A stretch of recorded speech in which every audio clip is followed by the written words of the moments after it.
The following feature has been rated R by the Motion Picture Association of America. It is intended for mature audiences and parental discretion is advised.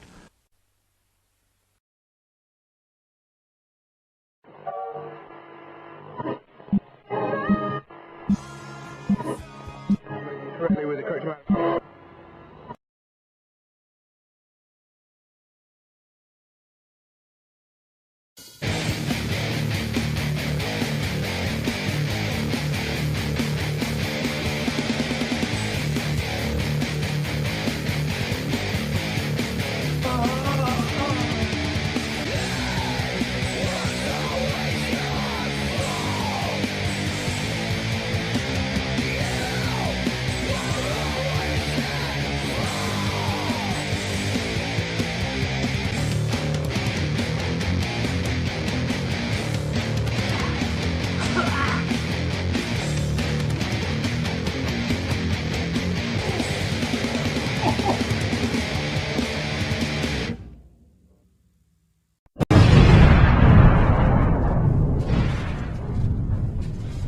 What up, everybody? Welcome to the Horrorholics Live, episode 20, motherfucking 2.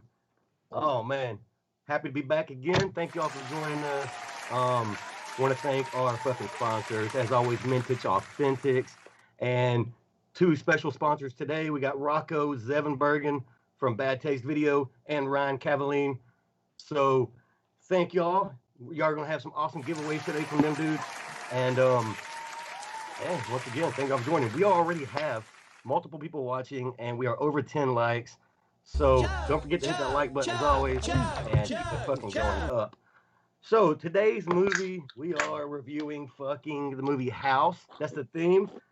And so as a little homage, I guess you could say, because it's not really a challenge, mainly because one of our guys, Craig, was too lazy to get the beer. But in the movie, George Wendt, William Catt, they'd like to indulge in some Miller High Life. So we decided to get us some Miller High Life. So. No, Craig I went against the grain and did not get High Life. It's my It smells like a person's ass. Craig didn't get the beer because I wanted one of you motherfuckers to actually have a chance to win. Oh. That and I was told like 8 different beverages. So I do have some Miller Lite though, so I will be drinking along with you. And I'll let one of you guys win for a change. Tastes like a dead person's asshole. How do you know what a dead person's asshole tastes like? Oh, Eric, never mind. I got you. Fuck you! Down. I had a bunch of sushi earlier. I might show you that sushi here in a little bit. Yeah, I'm not planning on doing any chunking. We're supposed to get a 6-pack. It's 12 ounces. I couldn't find any, so I had to get talls. Me either. So 40. Yeah, I probably had to get 40s. But Craig got none, so he lost already. So stop being a little bitch. And the first loser's got to stick their dick in a 40 bottle. So Craig, you're the only one that. I got no shot at that. You gotta hit Steve up. Or whatever. Minus Darren, your dick's the only one that'll fit in there. So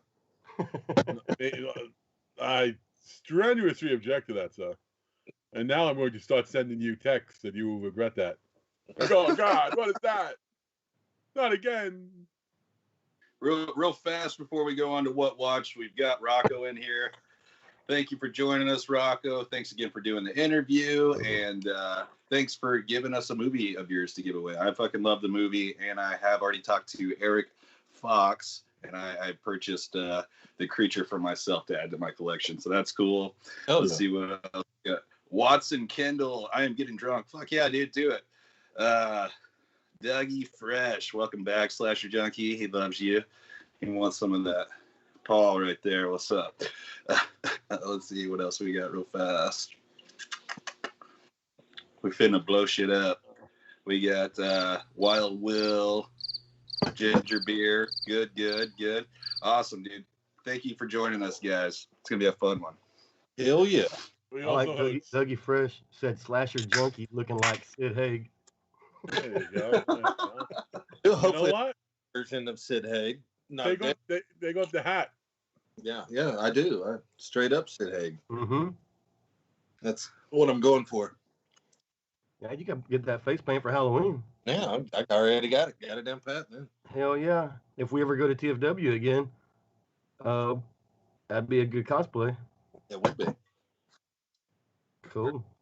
Well, as always, we like to start our shows off actually with what we watched or what we picked up here in the last week or two, or since you've been on the show. Some of us might not have been on the show for a month or 3 months, like Paul. Yeah. So, we're gonna go ahead and start with Paul because he might have some good shit to show us. What you got? Yeah, I haven't been on it. This is my first episode of the year due to work and school and all kinds of other crazy things. I've been tied up and haven't been able to make one, but I am glad to be back with these shitheads. And I'm just going to show off some cool things I picked up over the last 2 weeks. So over the last 2 weeks, I've been lucky enough to do 2 horror conventions. One actually yesterday, and then one the week before with my homeboy Eric. He came into town and we hit up Mad Monster Party. So just a few cool pickups. One, when I was with Eric, we saw Tom Savini at Mad Monster Party. So I picked up it's actually both of his books combined into one, his Grand Illusions. He also signed it for me on the inside. Always cool meeting the master himself. And, a cool book for the coffee table and to check out. It's got a bunch of pictures in it. Oh, yeah. It's a bunch of pictures. A bunch of the stuff that he did, worked on, from, Fluffy and then Friday the 13th. You can see some of the pictures up front. Dawn of the Dead. Yeah, that's cool with a bunch of pictures in it because I'm not gonna read nothing. It's like I'd fucking sit down and look at the pictures. Yeah, how he did some of the actual mask costumes that he did. It's super bad. Yeah, so I would recommend if you're a fan of Savini or you're into practical effects. Let me ask you, how much does that book cost? $50, and he signed it. Okay, that's what I figured. Oh, he signed it for 50 too. Yeah, signed it for. Cool. So you're getting 2 books in one. So yeah, or about it. Let's see other pickups. So yesterday, I was able to go to Days of the Dead in Atlanta with one of our watchers, Laura. Actually tagged along with me. It was her first convention, so it's always cool to see somebody go to their first horror convention to see how they react and. With all the craziness that's at conventions. And I was able to see good old Joe Bob and get a picture with him and get one signed. Terry Kaiser, this was actually the week before, but he signed From a Whisper to a Scream picture. Nice. Was able to meet, of course, the awesome Tom Matthews again. And he signed a cool one from Return of the Living Dead. And then Patty Mullen from Frankenhooker, of course. And then the awesome William Forsythe, who a lot of people know from Devil's Rejects and the Halloween remake, but I've always known him from Raising Arizona. He's so hilarious in that. And Zach Galligan from Gremlins. And then, Eric and we also met, who is he? Dave Sheridan. Dave Sheridan was there, and he wasn't even on the... he wasn't on the fucking list, like the guest list. He was just there, I think, with his undercover date, Felissa Rose. You know what's funny about Dave Sheridan is everybody seems to only know him as Officer Doofy, yet he was the protagonist in Hatchet 4 or in Victor Crowley. He was the and that's probably where they first got together. He was also Forsythe's cop partner in Devil's Rejects. Yeah, that's true. That's true. But Dave's super cool. Like, he was there actually yesterday, asked somebody that was doing signings and spent a bunch of time talking to us and bullshitting with. Is this what we watched as well, Larry? Or is it just whatever you want. Anything you want. All right, cool. So just I'm not gonna do an Eric Bendel review of these movies. It was the best of times. It was the worst of times. A couple ones that I've watched this past week of just quick watches. One when I picked up when Eric was in town is Dark Tower, who has mine, Larry, Steven, a bunch of ours, one of our favorite actors, Michael Moriarty, in it. Unfortunately, this movie is not that good, though. Unfortunately. It sucks. It looks so cool. Yeah, I mean, it does have some cool, there's a cool monster in it at the end, or I guess zombie kind of at the end. So it's just, to me, it was kind of a boring story, unfortunately. Picked up and watched The Unseen. I do enjoy this one with Barbara Bach, who of course is always beautiful. This is kind of a inbred creature, or I guess it's an inbred person that's kind of living in a cellar and killing these people one by one as they're staying in this house. And then one of Eric's favorites I watched that is absolute batshit crazy. Don't Panic. It's just so ridiculous, especially this kid in pajamas the whole damn time. But it does have some. It is a cool story. I mean, I did enjoy it. It's a fun watch. I definitely see why Eric. But he's like lurking around with the red eyes. He's like, yeah. It's go left or right. He can't see because it's like a demon thing letting him know somebody's dying or something. But yeah, he looks like he's 22 wearing fucking the same dinosaur pajamas through the whole fucking thing. It's great. These right here, yeah, it's pretty ridiculous. I rewatched the Manitou. I highly recommend this one. It's ridiculous. A late 70s film about a like medicine man Indian that like an evil medicine man Indian that kind of possesses himself into people almost in like a Belial state to where he becomes like a tumor and then, comes out of these people that you kind of see toward when he actually comes out of this woman's tumor, it's a pretty awesome scene. He's almost like a midget too. It's crazy. It's definitely one I recommend though. It looks like Adventures of Wing Wing. Yeah, it's a fun watch though. I would recommend it. I was trying to see if there's any big time actors or actresses in it, but not really. Wild Beast. Definitely recommend this one. It's really crazy. It's about this zoo's or the water supply getting polluted with PCP. So all these animals end up on PCP and are like and killing people and the kill scene. I mean, it's everything from the rats to fucking tigers and lions and it's crazy, but it's fun watch. I definitely recommend it. And then Twice Dead. This is a new one that Scream Factory recently released. I enjoyed it. I think Eric, you kind of mentioned that it's kind of like the New Kids with James Spader and Lori Loughlin. It does have that kind of premise of these people that move into town and there's like this punk rock I guess like gang that is like trying to pick on them and whatnot, but it does have a haunted house type effect to it as well. It's almost like two stories, but it's an okay watch. I enjoyed it. Yeah, I don't recall saying that. That might have been Steven, but it's all right. Yeah. But hey, back to Weekend at Bernie's. How come you never revealed the secret when I asked Bernie that secret? Well, there's like a couple of things when we went to Terry Kaiser's table. He has all his pictures out there, and of course, everybody knows him from Weekend at Bernie's. From Whisper to a Scream. What else has he been in? I'm trying to think. Oh, Friday the 13th Part 7. But there was a couple of pictures there. One being Tammy and the T-Rex. Like I never put it together that he was the evil doctor in that. And then also he had a picture of him on an episode of Golden Girls where he's wearing one of the robes coming out of the. And of course, Eric had to ask whether he fucked Blanche or not.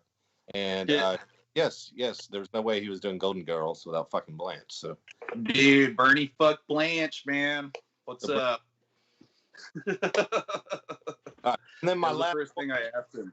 Yeah, my last one for what was the newest Wrong Turn, which I don't even know why this is called Wrong Turn because it doesn't even fit in the franchise at all, or is even a spinoff. Wrong Turn, you think of like cannibalistic, inbred, mountain people. This one, not even close. It's a cult type movie, but it's not. It doesn't fit in with the franchise. Is that the one with Damien Maffei?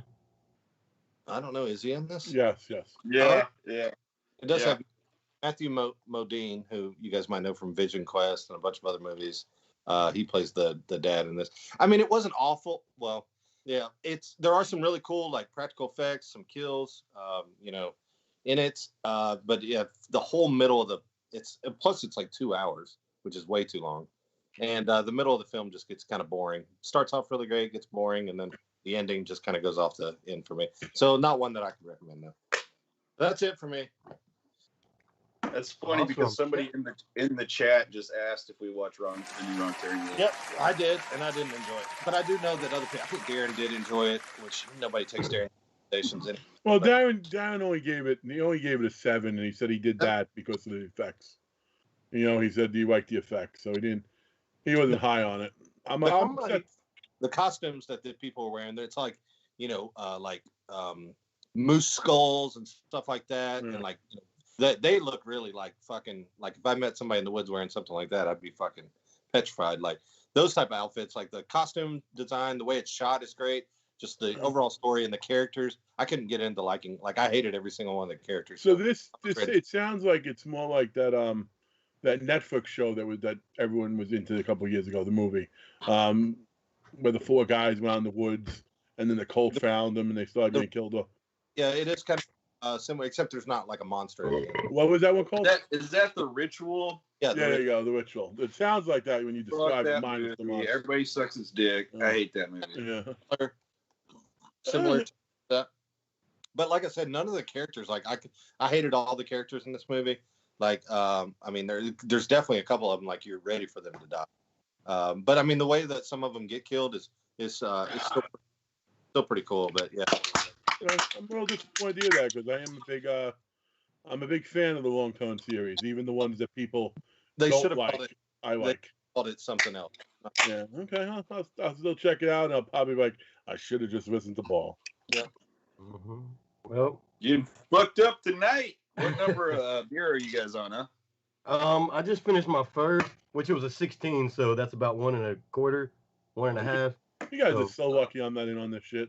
Well, we're not trying because we're fucking God damn smart. it! You You gotta make it last a little bit of the show, but I am on 3 already. What's up? There you go. Eric would have been a little competition. Okay. Oh my God, Gregory, you're up. So much shit. Okay, I'm when it comes to drinking, I'm gonna talk some shit. Let's see. What did I watch? I watched a couple of things. One I watched that I gotta admit let me down, and I only watched it because the whole HBO Max free thing, and horror thrill, whatever. Was The Little Things with Denzel Washington, Rami Malek, and Jared Leto. With the serial killer going around. Like, it was very tame. Like, it tried to set almost a 7 atmosphere, but it came nowhere near close to it. And it wasn't as disappointing as maybe, say, The Snowman was, but it was closer to Snowman than it was to actually a good movie. So that one upset me a little bit. Something that I loved, even though I'm going to tell you, it's not a 10, but if you like just absurdly weird movies, you got to watch it. And that is Willy Wonderland with Nick Cage. Like, I watched that.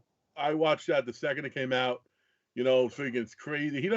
This isn't a spoiler. It says on the thing. He doesn't talk the whole movie, yet he still comes off crazy as fuck. Nick Cage's character. Like, it really is. It's a fun watch. The only negative is the characters in it that aren't like meant to be the strong ones are stupid as fuck. Like, even though they know all these things are killing people, there's like one kid who I think it's a chameleon. She's like, I'm not like the others. They pick on me too. If you come out, I'll help you escape. And the kid's like, okay, here I am. And then all of a sudden, he's dead. Like, just some fucking really, really, really fucking stupid characters. But I do recommend. How did she kill him? It was like her tongue. The tongue came out and broke his neck or something. Yeah, kind of a fun kill. I wish the kills were a little bit more gnarly on the gnarly side. Yeah, definitely. I wish, like, and even the ones with Nick Cage, like the only like really heavy beatdown was the monkey in the bathroom. Like, all the other ones he was pretty dispatched, whacking him a few times, pretty easily. The monkey in the bathroom, that took some time. And then he ultimately co-stomped it into the toilet. That's usually where I beat my monkey at, too, in the bathroom. The green gorilla. Out of all those animatronic things, I thought the first one that got killed, the ostrich, looked the coolest. Like, that had a cool little look for the head for me. Other than that, Willie is probably the second coolest. The main one. Other than that, the other ones were just kind of a fail and just not that. I thought the chick was good because she was different, like the fairy. because she had like a different look, a vibe than all the others. Like, you know what I mean? But and the alligator being a pervert was kind of funny.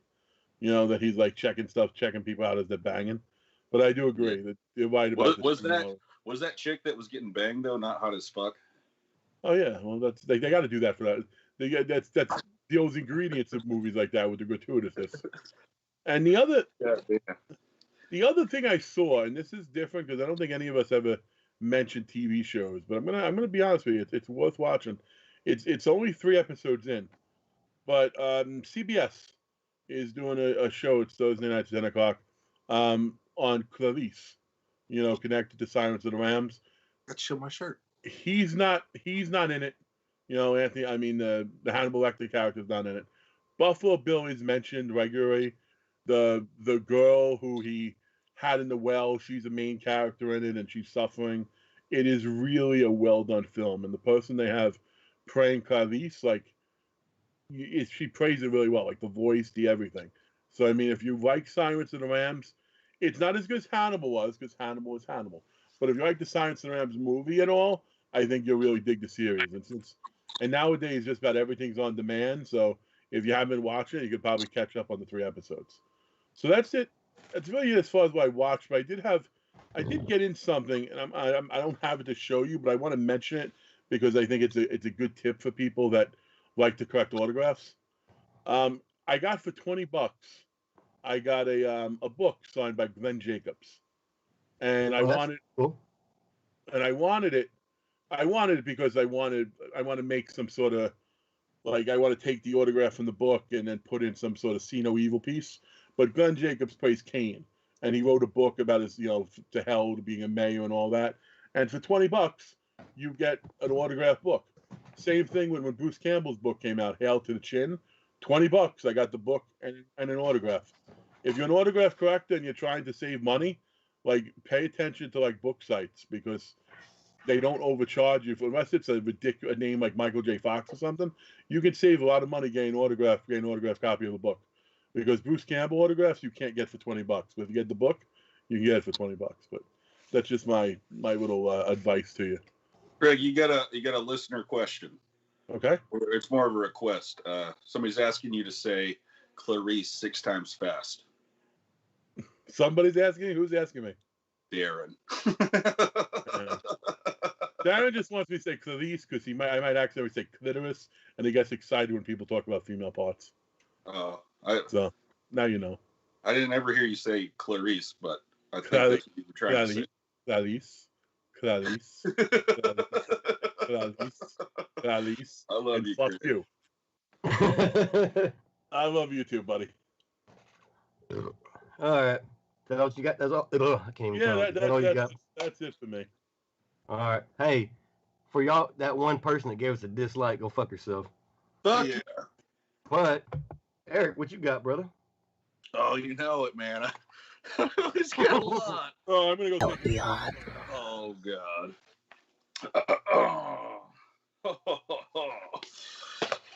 All right, first up, I did talk about this one last week, but since we do have it attached to an interview, and we're giving one of these away today, of course, I have to talk about Rocco Zevenbergen's I Need You Dead.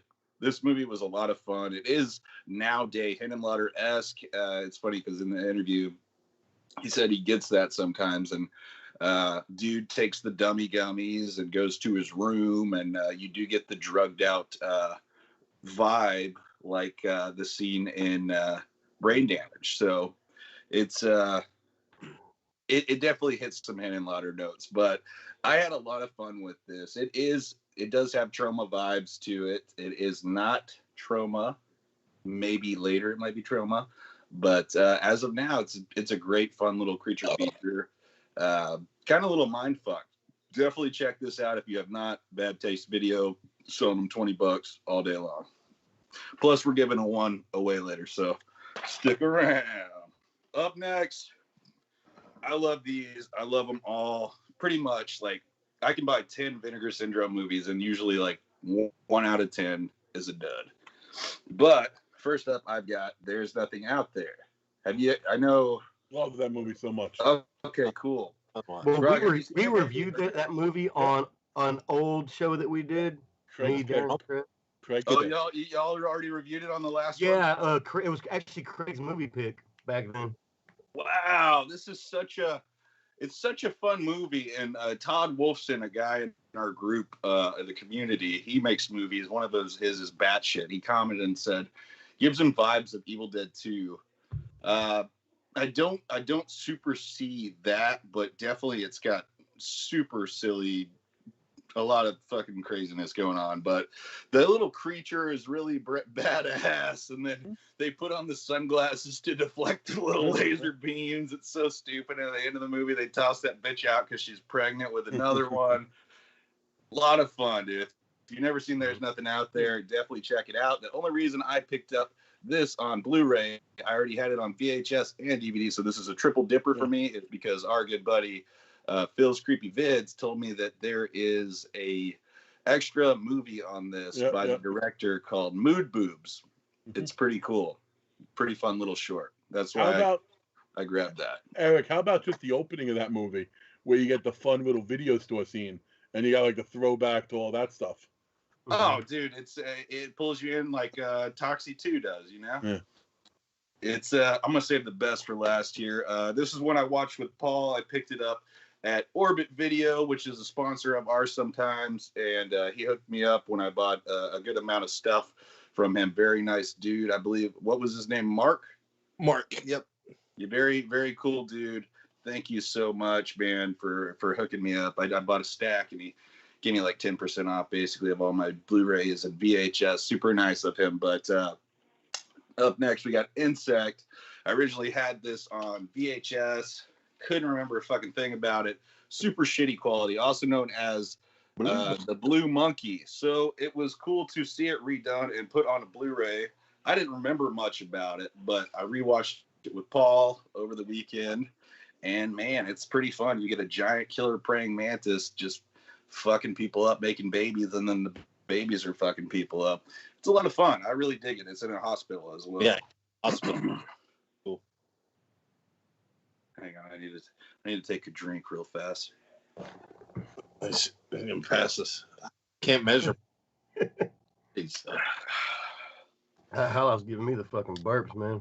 Last but not least, holy fucking shit, dude. I am a big Full Moon fan. Always been a Full Moon fan. Always loved Troma, but Full Moon's been my baby. It was like what I grew up with and loved.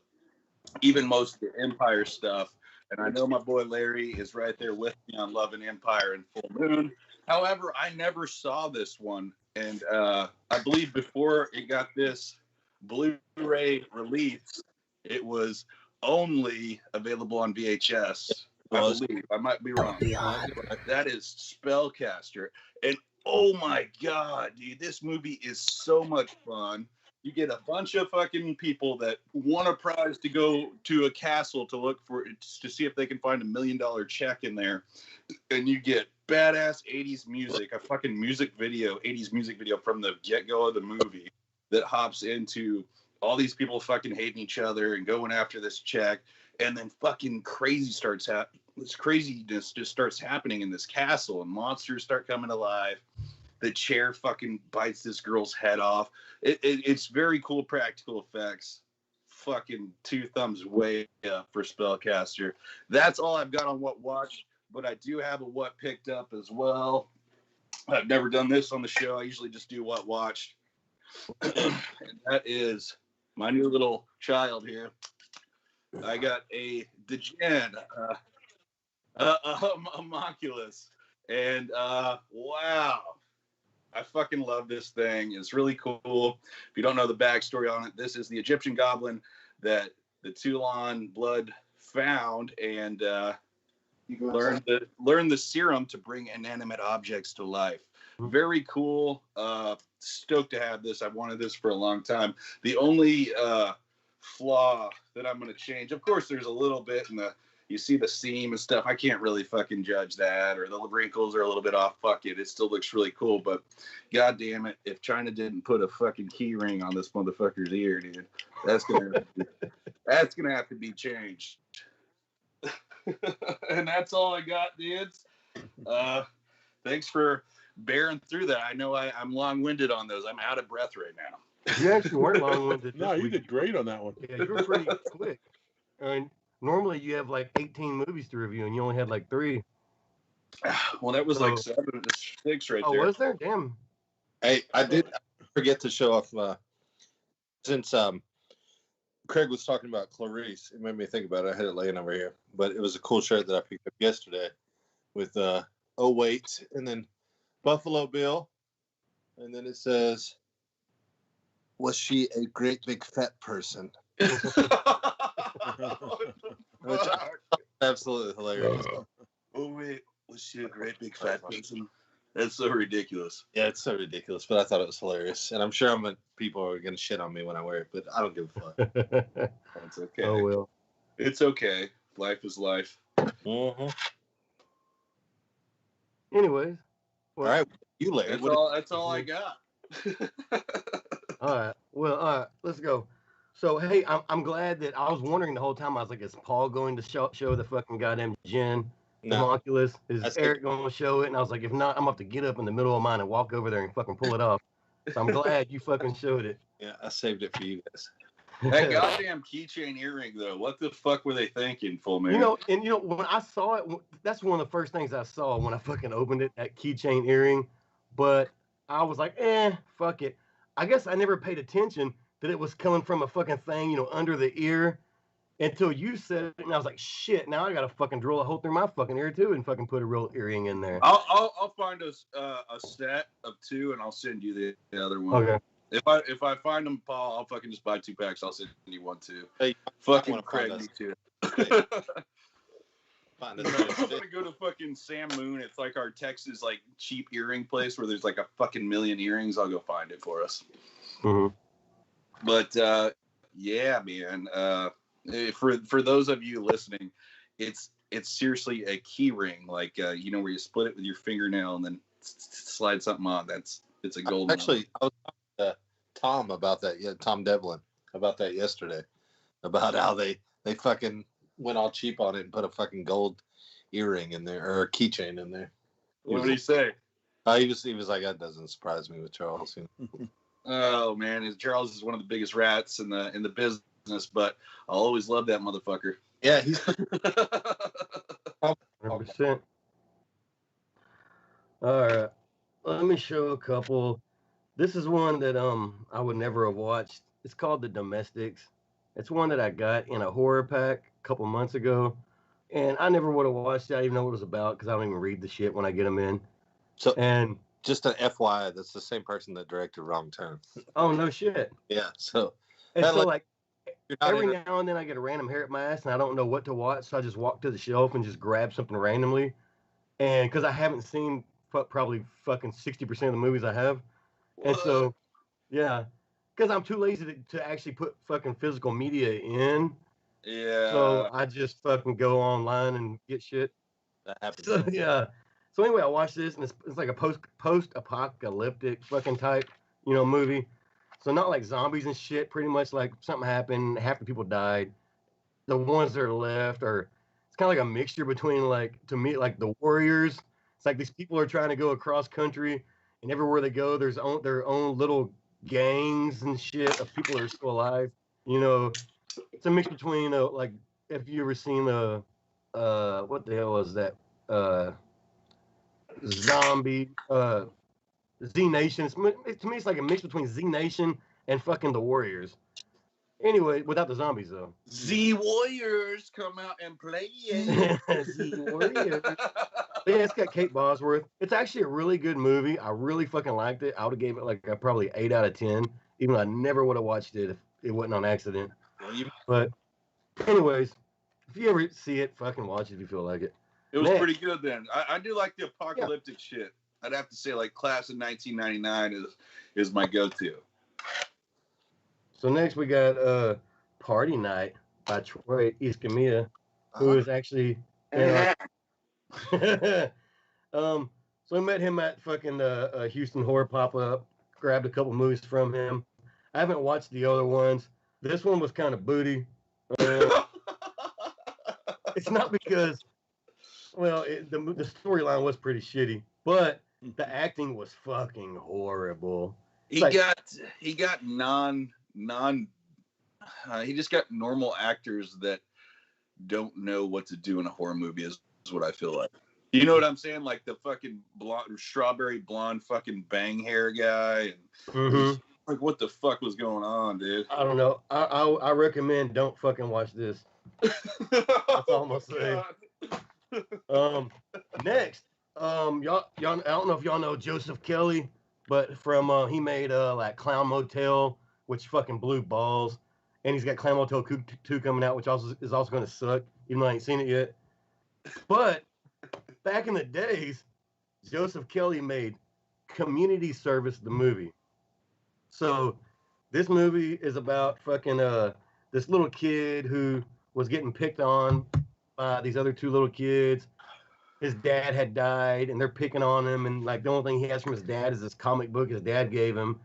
And at one point, the kids fucking even like go to tear the comic book in half and set it on fire. He jumps up and goes crazy and kills one. I mean, these are like 8-year-old kids or so. Kills one with a fucking rock, and then ends up getting sent to like an insane asylum. Well, the other kid the other bully that didn't die, ends up becoming a cop years later. And this little kid had grown up in this insane asylum for all these years and doesn't talk, just sits there. Saw the newspaper said, this guy, what's his name? Fucking Bob Butterfield is now a cop, and he's going to take these kids, these troubled kids, on this community service project out in the woods. And so he breaks out fucking all badass, like all movies, superhuman style, out of the not halfway house, mental institution, finds him, kills all the kids, pretty much. But the cop ends up living. He dies. But then comes Bloody Island, which is part 2, where he is back, even though he's dead in the morgue with his head blown off. Somehow he raises up, and like all of Jason, all of fucking, Art the Clown shit, head blown off, he still raises up and fucking comes back to life, kills people. Finds out that he's also doing another, even though he just killed all these kids, somehow the cop is got to do another fucking community service project, and has all these other kids going to a remote island in the middle of nowhere, an island in the middle of the ocean that used to be a theme park that still has clowns and shit at it who own it, even though it's long abandoned. And somehow the guy knows where they are somehow, finds a jet ski, goes across the ocean, and finds them and kills them and shit again. Stupid as fuck, but hey, I actually recommend y'all watching these 2 movies. Community Service, the movie, and Bloody Island Part 2. They're actually both pretty good for being shitty. It's the movies that, they're so shitty, they're fucking actually enjoyable. I feel like I need that in my life, Larry. Thank you for Yes, sharing that, honestly. you do need. And like if you buy, like I got him, I bought Clown Motel from him, and he gave those to me for free. And in fact, he gave me 2 copies of Clown Motel. He probably gave you those 2 copies because how bad Clown Motel sucks. Yeah, Is those that are not way weird, better than though? Clown Motel. Whoops. Anyways, I got 2 more left real fast. God damn it. Anyways, a movie that I found on accident the other day. Straight up amateur hour here. Fucking, I don't know why fucking Brittany's bitch ass friend is calling me a million times right now. All right. So the other day, I found a movie on accident called Fat Ass Zombies. Yeah. It was actually called like Zombie or American Zombieland, but then they changed the name to Fat Ass Zombies. Come to find out while I was watching it was actually filmed fucking like 30 minutes down the road in fucking Corsicana, Texas. And another movie that is total shit, but I 100% recommend you have to watch the movie. It's fucking phenomenally horrible. So watch Fat Ass Zombies. I think I watched it. Oh, never mind. I fucking torrented it. I pirated it.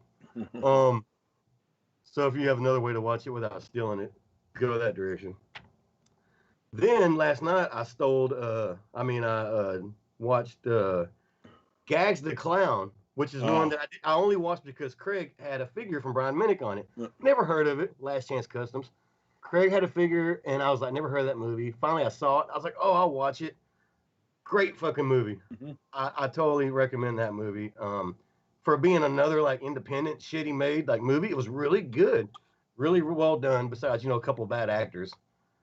That's it. But since Craig had talked about Glenn Jacobs, he went wrestling style for a second, even though it's slash horror. I'm gonna go wrestling style for a second. With By all my means. pickup, I got my autographed Killer Kowalski figure in. Oh, And nice. I'm only saying it's horror because it's the bloody version. Yeah, he's on the rug. Yeah, it's that time of the month for him.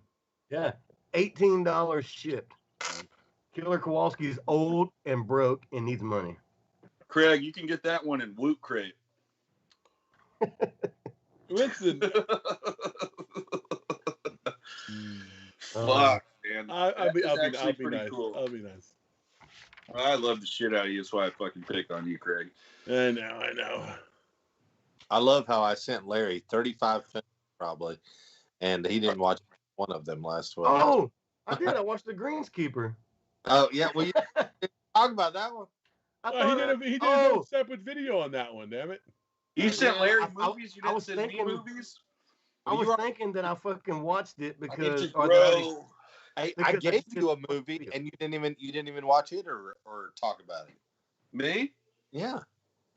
Because I read Brittany is going through something right now, and I gotta wait to watch the Vinegar Syndromes with her, because if not, she'll beat my ass. Hey, we also watched a movie that you bought and actually got in that you didn't even talk about.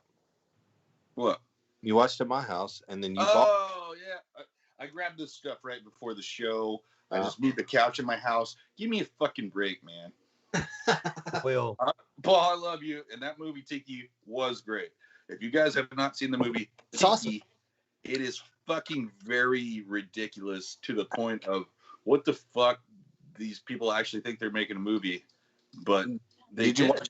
And did it you- is a movie, and it's hilarious. Did you watch your copy yet, Larry? Because I know I sent you a copy. did I watch what? Tiki. Tiki? No, I did not. I sent you that in your last box. Mother, It's I a said I haven't tiny- watched it's a tiny 60% tear. of my movies. It's It's a Tiny Tears movie. It's like a Alley. ripoff Tear. of Trilogy of Little Terror. little tiki thing going around killing people. That's right down Well, here. listen, I may not have watched Tiki, but you may not have never not seen someone with as much skills as me. Oh God! I said you may never not seen someone with as much skills as me. Yeah, you're drunk ass fucking. Remember that one time we were at TFW? You tried to jump up on the bed and your shins hit, and you fell down, slipped. and my ass jumped up He on the monkey left bed, Eric Monkey. flipped off of one bed over onto the other bed on your ass, or Darren, or whoever it was. Yeah, that was Darren. Yeah, but the big question is how you got your pants down that fast in the air. What the fuck, Craig? That was the big question. It was that My Larry, bad. Larry tripped jumping from bed to bed though. Yeah, literally. It literally was so right funny. after. He had a cigarette in his mouth, not lit. Jumped up, hit his shins on the fucking bed. You know, You hear him go, oh. Wow. Let's move on. are we really going to pick on people who jump on things and fall? Come on. It was funny, okay? That's my hammer. I think you missed the point of that one, son. All right, well, we're at that point where Eric may or may not have a giveaway. Which one did we put first? We are doing Ryan's giveaway. Right on. I've got it right here. Wait, so So hey, how about let's grace the chat. How many people because I don't have it pulled up, so I don't know. Okay. We got 20 likes. We Yeah. have one. 30 people in the chat. Awesome. Yeah, I appreciate y'all. Let's chug to them. Appreciate y'all watching. Watch And hit this. the like button. Yes, in Stephen Barry's words, hairy highlights. And they are pretty hairy, Stephen Barry. Pretty nice. how many beers is everybody on? I'm on number 5 now. Well, I'm drinking 40, so I can't really count, but you're ahead of me. So you need to drink I 172 ounces. I've drank 3 16s. But I'm also drinking 240. So I'm also drinking 8 ounces more than you. So. Well, as soon as you I'm get to on 172 ounces, you just stop. 316s is what, 48? So that's 4 beers. Yeah. So I'm starting number 5 then. I'm just hoping. No, not even. It's just 72 ounces is all we got to drink.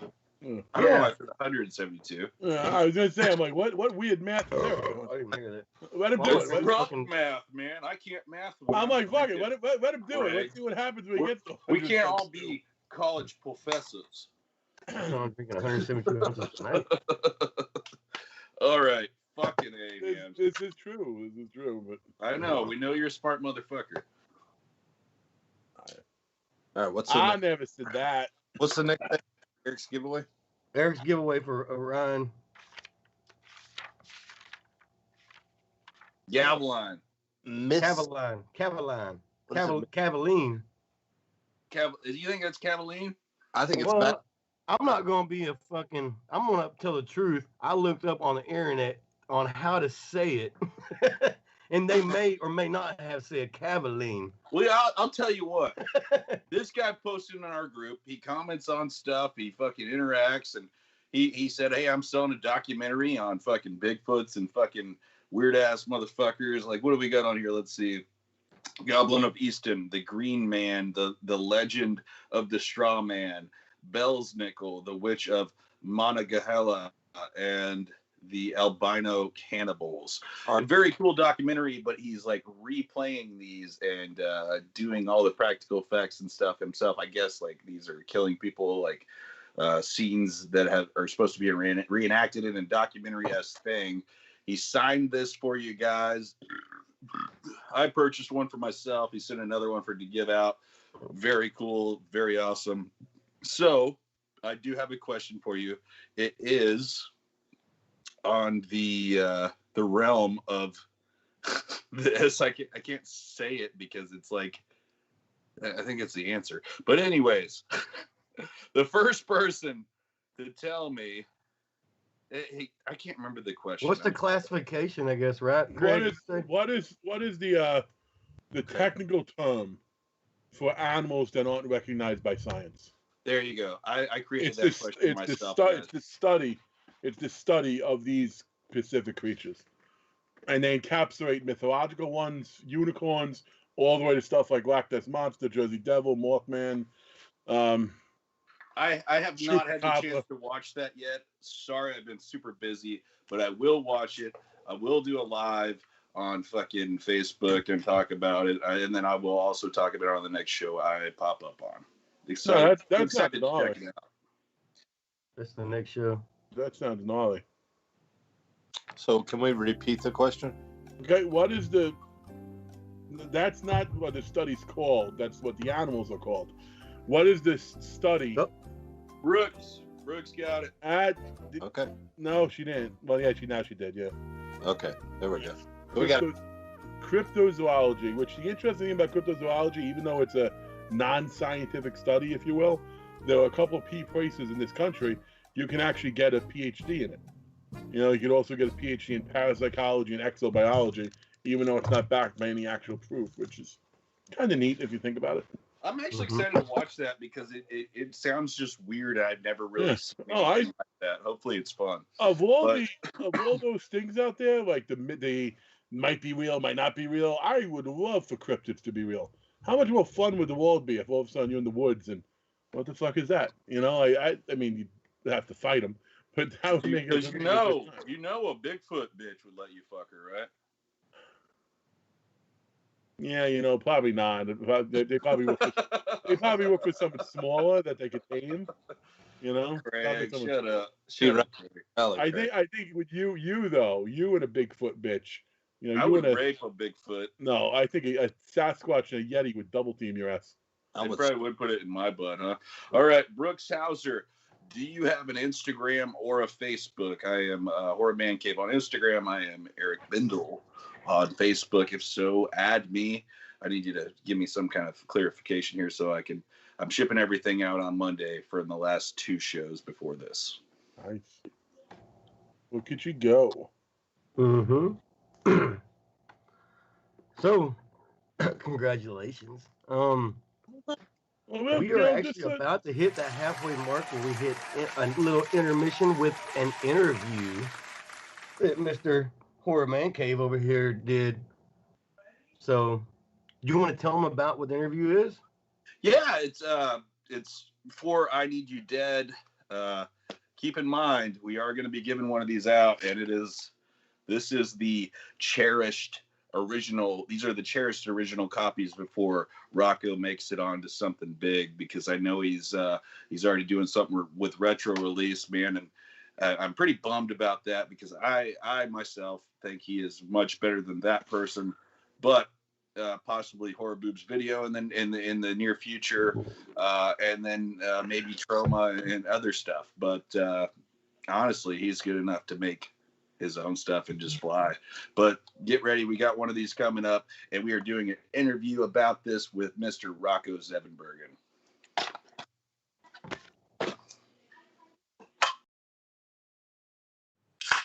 Hello, everybody.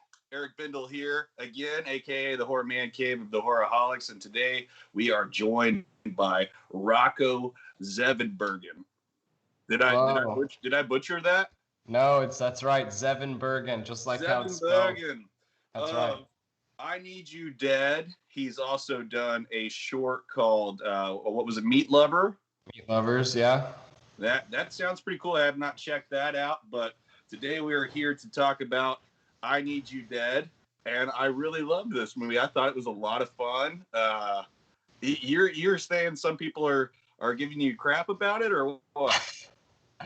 Well, you know, we set out to make a movie that isn't all that it seems, based off the cover and our trailers. So we're kind of we intentionally are casting the line out to a broader, I think, horror fan base than maybe will actually enjoy where the movie goes. But so we kind of took a little bit of a risk that way. But honestly, we've had mostly positive response. Most people really dig it and where it goes. There's just been a few people who are like, this wasn't a bunch of like naked boobs and blood. I thought there's like more going on. This is no. So, you know, whatever. Yeah, man, I personally had a blast with it. I love the creature. I'm a big creature feature guy, and Nice. Eric Fox of one of the Face Off seasons did your beast or your monster. Yeah. So cool. Which I'm gonna hit you up later, see if I can get one of those. Sure. Yeah, Eric's great. The monster was really cool. I loved your actor that played D-O-O-D, dude. He was great. Very cool. He drew me into it. I actually watched the movie 3 times to get a good feel of it, and just nice. And I enjoyed it every time. It was really cool. The dummy gummies, and then the hallucinogens of is this really happening? Is this not? He goes to the concert, the hot chick's there, he's into her, and then she does a face melting solo, and the guy's face really melts off. That was awesome. Very cool little part to put in the movie. Thank you very much. Yeah, we we wanted to kick it off with some kind of like representing the house show scene that exists here in Portland, because we play, you know, I've had bands that have played house parties and stuff here in the city. So it was like, well, let's just take the culture that kind of exists here in Portland right now and just have like a riot to start the movie, and to kind of commemorate that time of our lives doing shit in Portland. It's good nostalgic times that make you feel good, right? Yeah, it's pre-COVID too. Now a lot of people see that scene and they're like, oh yeah, parties, house parties. That's gone. Yeah. How is that there right now? Is that pretty locked down? Yeah, I mean, you know, it's getting better. I think Oregon's not doing very well about the vaccines, but you know, we're trying to keep busy. Yeah, here in Texas, nobody gives a fuck. It's kind of good, but then it's kind of scary at the same time, because all of our places are open. We still get to go eat, do whatever. Even bars are open and stuff, but yeah, it's still a different world, different time zone right now. But back to the movie, man. I can't say enough about it. I really enjoyed it. I know that you have done some stuff with Trauma. I suppose you're friends with Lloyd or something. Yeah. I've talked to him a couple times, met him a couple times. He's a good dude. I know you're in Shakespeare's Shitstorm, which I went to the premiere of that at the Texas Theater. Nice. I think you're like the diaper mafia dude or something. Yeah, I melt at one point. Yeah. Very cool. That's awesome that you're in that. I love that movie. I can't wait for the release of that as well. Does this movie have any ties with Troma, would you say? Yeah, that's the funny thing is my history with Troma really goes far back, as early as that short you had mentioned earlier, Meat Lovers. I ended up having that play at one of their Troma dance festivals, and I met Lloyd there, and he asked me to come work on Shakespeare's Shitstorm after that played there, and I was like, sure. So I flew out to New York, and I was worked in the electrical lighting department of the film, and then, of course, Troma utilizes their resources as much as possible and threw me in there as well to die on camera for a cheap, quick performance. Right. But who wouldn't do that? Who wouldn't agree No, to do of course. Awesome. So I made the Troma Team crew T-shirt that I like to wear around for the random passerby to be like, oh, what? You worked on a Troma movie? I'm like, yeah, I did. It was Lloyd Kaufman's newest movie, and it's kind of insane. But in terms of I Need You Dead, Lloyd did a lot to help promote the movie. He was a part of our fundraiser video, and then he actually cameos in the film, as you know. And the film itself is not directly linked with Troma in terms of distribution or anything like that, and that's why I'm kind of going around and trying to promote the film right now, is we're trying to figure out how we're going to get our movie seen beyond us just independently releasing DVDs. We're shooting for Shudder as a streaming service right now. Troma, if I went to Lloyd now, he would say, go to everybody first and then come to me last, because that's the Troma way. It's like they're kind of a last resort option if I can get some money out of it. Oh, yeah. Because that Troma makes a lot of money, but going through Troma, you're not going to make a lot of money to do your next fun, So that's probably why he's saying that. But gotta shoot for the stars first. I've got Toxie tattooed on me. We all love Troma. Oh, yeah, the reason why I asked that is because I saw Troma promoting, and I was just curious how close it was or whatever. But I definitely think you should go with Shudder, man. How cool would that be if you got like a Shudder release of I Need You Dead, and it's just sitting there on the Walmart shelf? I know. Oh, it'd be so cool. Yeah, and luckily, I have a few ins with Shudder because we ended up having to shoot something for Shudder out here in Oregon, and me and my director of photography for I Need You Dead had to go shoot something remotely in Oregon for Shudder for one of their shows, which unfortunately I'm not allowed to talk about it. But it was very fun, and hopefully that'll help give us a little foot in the door, an organic foot in the door to talk to their programming head and be like, hey, we did some work for you. We got this movie, let's talk about it. So we're trying to get some hype. So when they say, okay, well, what is this movie? And Google it, there's actually some things that pop up, some interviews, some reviews, and things like that. Cool, man. I was going to say, let's talk about it, but you need that foot in the door, so don't do that. Oh, freaking awesome, man. I would honestly love that if you got attached to Shudder. I know I've hung out with Jeremy Holm. He was the main star of The Ranger. His stuff got put onto Shudder, and that did really well. And I would wish the same for you, man, because you don't see movies like yours as often. It is a lot of fun. It does have a monster. It has some cool stuff, goofy stuff going on in it, and then it switches up and has this twist of where it's like you directing the movie, going through shit. Yeah, it's a lot of fun. And then when it switches to those parts, it almost switches to like a TV series feel of like, kind of like The Office or something when it goes to those parts, but not so much. You know what I mean? Yeah. It's more mockumentary style. I dig it. Seriously, I collect all these creatures and critters and stuff, and I can't wait I'll see if I can show them on here, but I can't wait to own one of those little guys, dude. It's so cool. Yeah, we'll have to hit up Mattel or something and get the toys coming, because Mattel. I don't know who'd make those, but I have 3 of those creature puppets. One of them's actually a puppet that's designed to like open its mouth and move around and stuff. One of them was designed so that we could just like throw it around and kind of beat it up. Puppet thing. Yeah, exactly. And then the third one we have was specifically so that we could set it on fire. Burn it. Yeah, exactly. That made me cringe, dude. Dude, yeah, got to get your money's worth, right? Right. Set you on fire. I'm gonna be hitting up Eric Fox. I want the real thing. I don't want no shitty Mattel, dude. He's got hold of it still. He was working on Shakespeare's Shitstorm. That's how I met him, because he was doing the special effects for that, and we would smoke weed in his van in between scenes or whatever. And I got home and I was like, God, how are we gonna make this puppet? And I was like, oh wait, I know this guy now. I just called him. He gave me a great deal, and he was like, oh yeah, man, don't even worry about it. I'll make it. And I was like, he's great. super cool. He's the best. Yeah, you should have him on. Speaking of smoking weed, I smoked weed right before this interview. I didn't know how you felt about it, so I didn't do it during the interview. Eric Fox, back to him. The first time I talked to him, he was doing the Gremlins recall or something like that. You remember that? Yeah. And I messaged him. I was like, "Can I buy one of those from you?" And he was like, "Yeah, $300." So he's fairly reasonable, and he's a good, cool dude.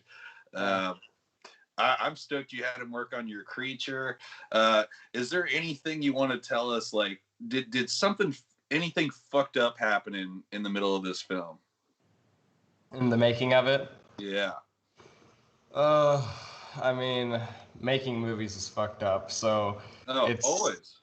It's difficult. I mean, honestly, the funny thing is it's like, for all of the crazy fucked up shit that did happen trying to make the movie, this was like such a labor of love, and at the very beginning it was just me sending out tons of emails to hundreds of people in Portland trying to get a crew together on this tiny little budget, and I had so many people harass me because I wasn't able to pay them enough.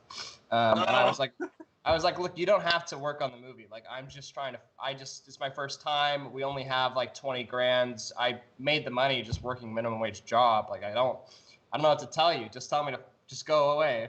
But, yeah.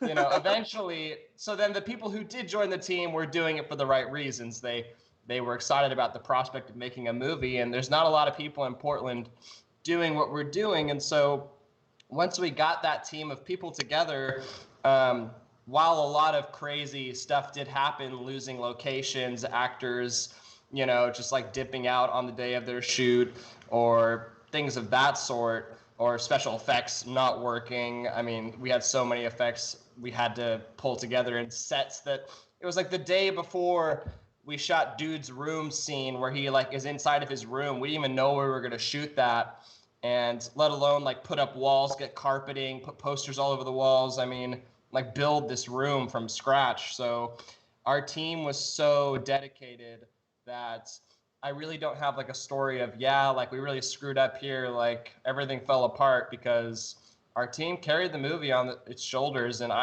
there were many times where I would stand back as a director and just watch like 30 people who I didn't even know, and they're all moving around like bees, just like getting like worker bees, just getting this shit done. And I'm like, where do these people come from? Like 2 months ago, I was just at a coffee shop typing away, trying to get people. I was totally alone. And now I just have this crazy team of people, and it's like they made this movie. It's crazy. It feels like I just watched. Like they made this movie. It's a beautiful thing. You kind of just point and do it, like give them a direction, and then everybody's doing it, huh? So when Dude's in his room on the dummy gummies and all crazy, it almost gives me vibes of Brain Damage when Rick's all drugged out in his room. Yeah. It's so funny. We've been compared to. Is it pronounced Hedenlotter? Is that Frank Henenlotter? Yes, sir. Henenlotter. Yeah. We get compared to him a lot with Brain Damage, and a lot of people compare the creature in Basket Case to Belial. I saw it at first and I thought that, but then it's completely a different take on it. It's a lot more uniform. Belial's all just crazy, you know. Yeah. But And I love those movies for sure. I can't. The funny thing is actually, I remember we finished principal photography, and a few months later, there's kind of this 2-cent theater down the street from my house that plays late night horror movies, and I went down there, and I saw Basket Case for the first time, and I hadn't seen it yet until we had finished the film, and I saw it, and I was like, this guy kind of looks like our monster. That's funny. And then I was like, I'm gonna watch another one of his movies. The next night, I watched Brain Damage at Home, I think on Shudder or something, and I was like, oh, this is kind of like a similar thing. And I was like, well, that's funny. And then I was like, well, that's a funny coincidence. You know, our movie is kind of like has some connections. But ever since we've started doing press, all the comments people leave are like, oh, this is just like Head and Ladder. Oh, da, da, da, da. And I'm like, well, you know, see the movie. It's a great director to be compared to. He's got a great head on his shoulders. oh yeah, it's a great director to be compared to for sure, dude. I love that shit. Frankenhooker, Basket Case, Brain Damage. He's got one bio something, but it's all good. It's all awesome. You've been awesome. I super appreciate you coming on here. Is there anything you want to plug while you're with us? Well, I just say, I Need You Dead is currently available on DVD, and you can get it on our website, or you can just hit me up. And I know you guys are you guys giving out a free one on the show? I was about to announce that. Yeah. So you want them to message you via Instagram or Facebook or what? Yeah, I mean, you can hit me up at rocco.badtaste@gmail.com or on our Instagram at bad.taste.video. But if you go to our website, which is badtastevideo.net, there's like the shop link there as well. So really any contact with Bad Taste will get you a DVD. We actually also have pre-orders for a special VHS release out right now that we're doing with Retro Release Video. And those guys are super cool. They just released that Cronenberg Possessor film on VHS, like an official licensed release of that movie. So we're super excited. I mean, that's cool and all, but I'm a little disappointed in you, man. You should have went with Horror Boobs Video. Horror Boobs. Hey, let's do the next one on Horror Boobs Video. He'll do them. He's a great friend of mine. He is a VHS extraordinaire. I think I've met him. It's all licensed stuff. None of it's Matt Desiderio. He's a great dude. He has a I'm dropping change. He's got a documentary called Adjust Your Tracking about I've seen that. hunting. He's a very good dude, and I can definitely hook that up once your other run runs out for sure. Yeah, please do. For sure, dude. I love you. I love your movie, Rocco. You're awesome. And Rocco gave us an extra. I bought a copy, and he sent me an extra copy to give out on the show. What a nice fella. So right after this interview, I will be doing a random question. It won't even be to this, because I know a lot of people haven't seen this, but I want you to see it. So get your Google ready, and hopefully you'll win this DVD. Oh, yeah. Thanks for having me on, man. Thanks so much, dude. Dude. Fucking love that guy, man. He's just such a cool dude. Person. I mean, he looks a little weird, but I love him. He's a great guy. We all, you know what? We all look a little weird to somebody, right? But dude, Rocco, thank you so much for doing that interview with me. I said I was going to do the giveaway right after that, but we're not. I'm going to actually pass it off to Larry. We got something mixed up, and this is still coming, so stay tuned for the giveaway of that. But I love all of my fucking co-stars, and I love Larry for putting so much effort into things. Sometimes I knew he was running the show today, and fuck you, Grog. But anyways, Larry put a bunch of effort into something he didn't even have to do. He wanted to do something fun on the show today, so he did a cool little trivia thing for us. Larry, take it away. All right. Hey, what's up, guys? I'm back. Hey, and also, I don't like to do. We have 2 giveaways on the show. I like to wait for the second one because some of y'all bastards might only be here to get something for free. You got to stay and wait. Anyways, no, so I came up with a little horror trivia game. This is for my 3 co-stars tonight, minus Grog, because Grog said he didn't want to participate. So, this is called Name My Movie.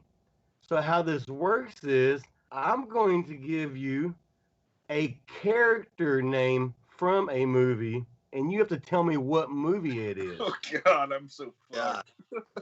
Some of them are easy. Some are easy. Some are a little tougher. None of them are like super fucking hard. And in fact, the ones that you don't get, as soon as you hear the answer, you'll be like, oh, fuck. So. They got Steven's not on this episode. Exactly. But there's going to be no stealing. We're going to go one by one. I have a chart, Paul, Eric, Craig, and I randomly did it. Paul's going first, followed by Eric, followed by Craig. So make sure first is going to be Paul. When I say this, Craig and Eric don't answer it, even if you know it. Because the way this works is I'm going to ask Paul, I'm going to tell Paul the character's name. If he knows it, y'all both have to take a fucking goddamn good man-sized drink. If he doesn't know it, he's got to take a man-sized drink. Man-sized chug, MSC's Darren Mitchell style. So I got about, I don't know, like 40, 50 random ones in here. We'll just go till we get tired. It should give y'all about 12 a person or so around there, or 12 questions a person. Take up a little bit of time and see what happens. So I'm going to randomly do it because there's some easy ones and some harder ones. You can just get idiot. First we got, okay. This one actually could be hard. Paul, the character's name is Walter Reed. Walter Reed. And if you want like a little hint, I can give you, but it ain't gonna be a very good one. What's the hint? The hint would be it's about a 2019 movie. God. But it's a famous movie for us. Walter Cronkite. Walter Reed. Walter Reed is one of the characters' names in the movie. If you don't know it, just fucking say fuck it and drink.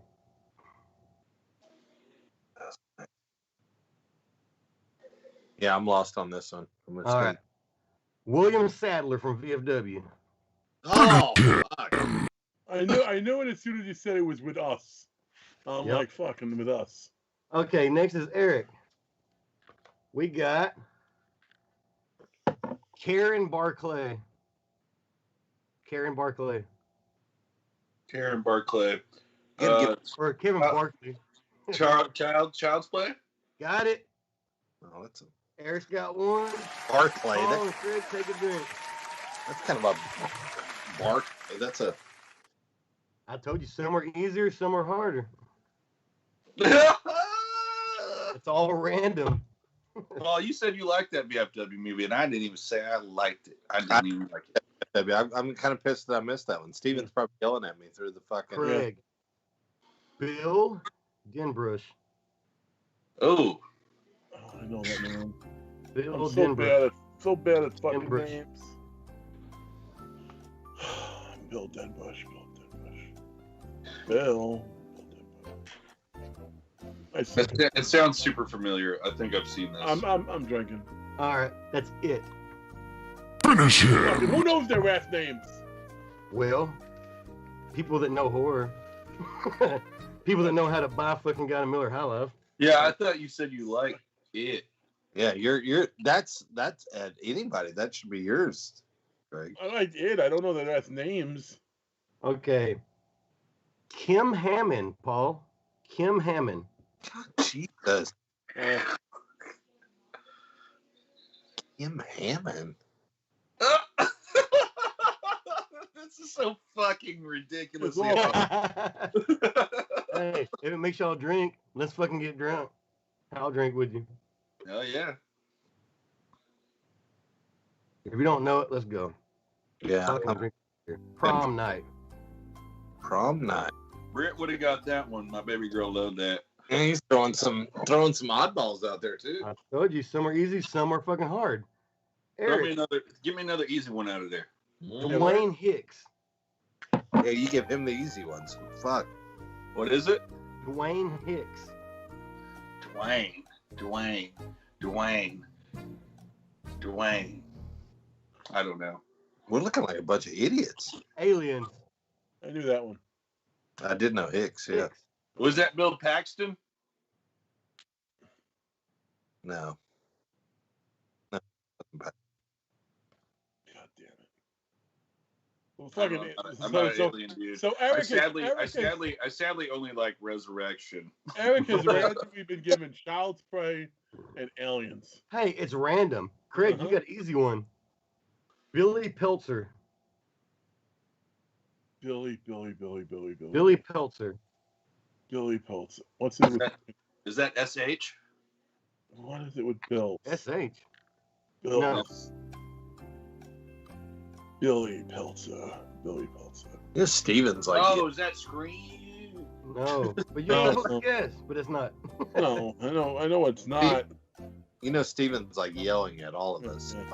Watch it. Yeah, I'm not good with names. Steven has autism, so he remembers that shit. Yeah, well, he's got some kind of form. Billy Peltzer. See, here's Billy! where Mountain we're Dew. fucking it again. Okay, whatever. Okay. Gremlins. Finish him! I don't feel bad for not Fucking remembering that. Galligan, god damn it. I don't feel bad for not remembering that. I haven't All right, fucking man. remembered Paul. it. That guy was kind of a Oh. goof at Mad Monster. Here, Paul, you got a fucking gimme. Hopefully. Karen Cooper.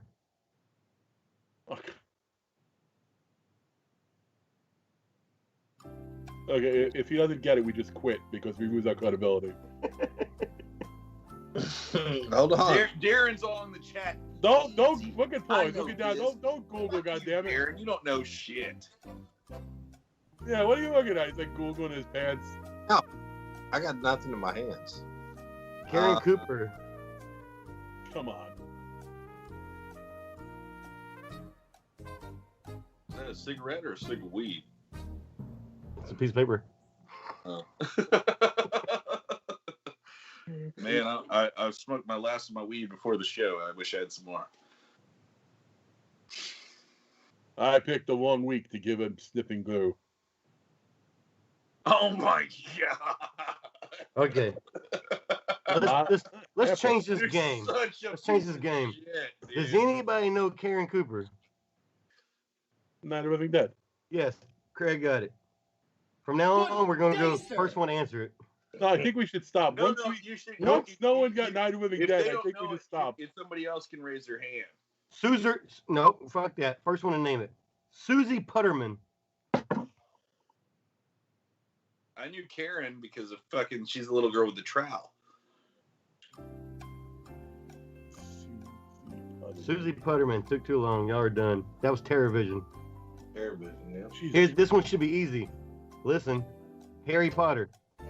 Troll. Oh, troll. Paul God got it. damn You didn't fucking know that before I knew that. Yeah, he did. He got it. He got it. But he didn't know it before. Oh, I knew here's it. another I easy one. fucking knew that when I was a young kid. Easy one. Woodstock. Snoopy. God, Jesus. One of those thrasher movies. Look behind Paul. TCM. No. Funhouse?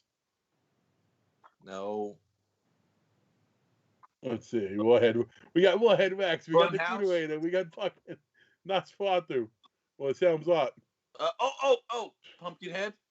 Mm-mm. No, it's not Pumpkinhead. Rawhead. Posters. Reanimate. Later. It's in the Mutilator. The Burning. Yeah, Paul. Woodstock. Is that where they? Is that the dude that gets his fingers chopped off? Isn't it? Yes. That's the one He's like. Jason I will F- say making fun of. the chat are fucking sadistic because no one's leaving. They're like, I like watching these guys fail. Oh, they like watching us fuck up. Of course. You know, Darren's videotaping it. Actually, right now they're probably like, "How the fuck do these motherfuckers even have a show?" Yeah, like what the fuck? No, Marion Hey, Crane. Barry, way to take away our credibility, Psycho. Marion Crane. Okay, Craig, good. Way to take away our credibility, Barry. I got that one. That one. Oh, Oh here my we go. God! I said it the second it came out. I was mid-thought. I said it. God damn it! Oh, Wait, no, fucking Circus of the Dead. I didn't even get to hear that one. That's fucked up. What was it? Circus of the Dead. Pop Nothing. I One already answered Circus it. of the Dead. Oh yeah. Okay. Razor Charlie. Razor Charlie. Death Proof. I don't fucking Summer know. Heart, That's Stuntman Mike. Was that Pumpkinhead? No. No. All right, Was fuck it it. That's Vices? fun. That was from Dust Till Dawn. Oh, well, I would have never got that Wait, who was Dust Till Dawn? Jack Death. Oh, who was that Dust Till Dawn? Razor Charlie. Jack Death. Who was Razor Charlie? Fuck, I don't know. I fucking got him. That's the name of the fucking character. Shut the fuck No, up. no, who? Who the fuck? Yeah. It wasn't Jack Quentin Death. Tarantino. It wasn't Gene Kelly. It wasn't the Chinese kid. It wasn't Juliette Lewis. It wasn't Gotta give Sex us Machine. a It decade. wasn't. All right, Craig's out for bitching. He's canceled. I think I got tied for the most though. So fuck you. It's actually 2-2-2 right now. Tied for the most. See, bitch. No, I Jack answered Death. 3 right. I answered 3 right. No, you No, you did. You didn't. thought you did. Yes, Yeah. I did. Yes, I did. You were mistaken. Yes. Goddamn, Steven already answered in the chat. Transfers. Of Damn, course. he's like way behind us. Well, Trancers is like. I mean, yeah, that's his favorite. One of his favorite full moon movies. I didn't hear what the fucking name was. We said it 27 times. How did you not hear what the movie? Well, you were fucking asking every time you said it, so that you like fucking crossed over I for was me. asking. Okay. Here's a movie that just got reviewed a couple of shows ago. Alan Mann.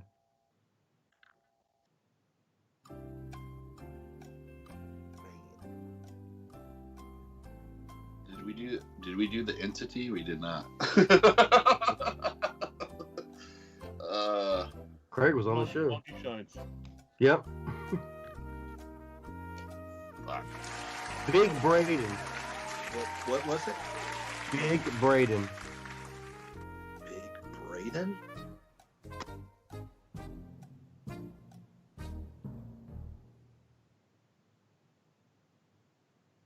Nope. No. Crazy Strangler. Oh, wow. I haven't seen that. I'm not gonna say that. That's a problem if you haven't seen that, Craig. It's Well, like- I didn't see it. I thought you guys talk about it so much. It fucking kind of lowered my expectations. Let me see if y'all get this. Blaine Winthrop. Blaine Winthrop. Jesus. start giving hints. with Friday the- the 13th, the remake. Independent movie in our group. Pool Party That's Massacre. good. Yes. Fucking gay. You are gay, gay, gay. Oh. Hey, Drew Marvick would be pissed. Are you looking at me? Are you looking at me, Eric? That was my Tommy Doyle. Friday the 13th. No. Tommy Doyle. Is that not A Nightmare on Elm Street? No. Tommy Doyle. Tommy Doyle. Tommy Doyle.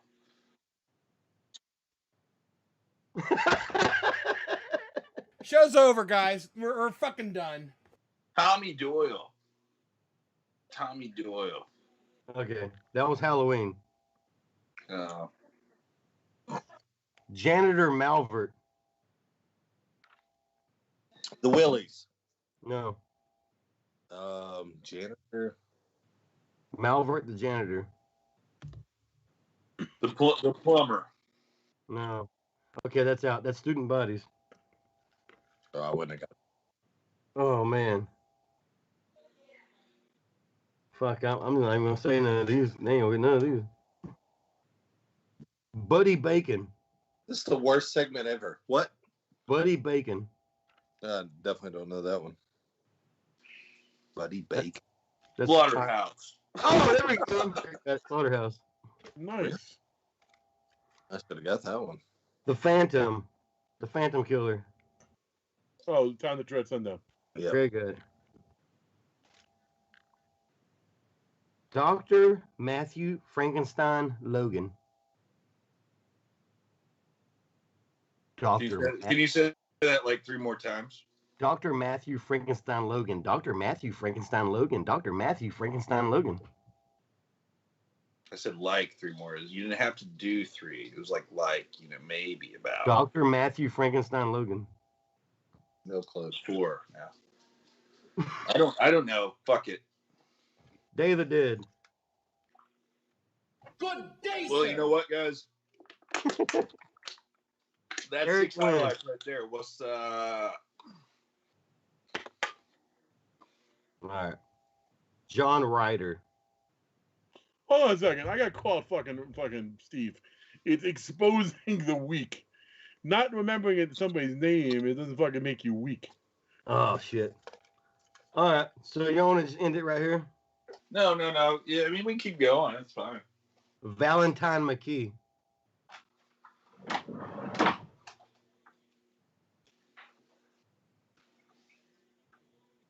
Valentine McKee. I like that. Someone said the alcoholics who can't remember horror should be a new name of the show. I'll take that. Yeah, Steve, that was right. The last one to hit you. The That was Hitch- John Ryder, the hitcher. That Valentine McKee. Valentine. Valentine. That's the main thing. Valentine. Yeah. All right. Trimmers. Yeah, see, I was saw born. Steve answered that, and I still don't I don't know what it is with the names. I just don't picture the faces. Gil Weathers. Scream. Yeah. Gale Weather. We can stop, Larry. Okay. Hold on, Well, I I gotta mean, run and grab some Craig's more already beer. up above everybody. We're good. And I'm not proud of it. All right. Fuck it. Good God. I thought the game would go better. I need Steve on here. Yeah. Well, Steven would have mauled that one. And Just 'cause- especially, well, and apparently Darren, still the way Darren says. Yeah. No. Hey, let Craig go by one thing, goddammit. When we gave the movie trivia, who was it? Right, you and someone else tried to set my ass up against Darren. Oh, You yeah. gave I totally You set you gave up. Darren all the right answers, and I still beat him like 17-4. Yeah, 100%. He had That the really happened. answers. I still beat him 17-4. Because that's when you would mention the plots of movies. See, I'm good with that. The plots of names. I don't know. Fucking All right, fuck that. Craig was still the winner of that, even though we cut it short. Craig, you go ahead and take this over with Okay. House. That's Rank- right. So we are doing House 1 as that was a movie for later on. That was your viewers' choice put in and voted for it, which is excellent. But before we get to the actual House breakdown, what we wanted to do is we want to rank all 4 House movies. Which the one interesting thing about this, and then I'm going to actually send it off to Eric to do it first. But it's funny with the House movies. It's 1, 2, 3, and 4, but there's really no connection other than haunted houses. So it's one of those weird things. At least with movies with Well, that's bullshit because fucking Homie comes back in the 4th one from the Yes, first. he does. okay. Let me tell you what I was going to tell you when I reviewed my movies. I never saw the 4th one, so I apologize. goddammit. I only saw the first 3. But that said, Eric, give you a review. Give me a review on House, and I don't. No, not your review. Your ranking. Just put. We're not doing the review yet. Just your rankings of 1 through 4. Okay, so rankings throughout the franchise. And I'm I would gonna have throw to over say front. that I grew up loving. I've always loved Tiny Terrors.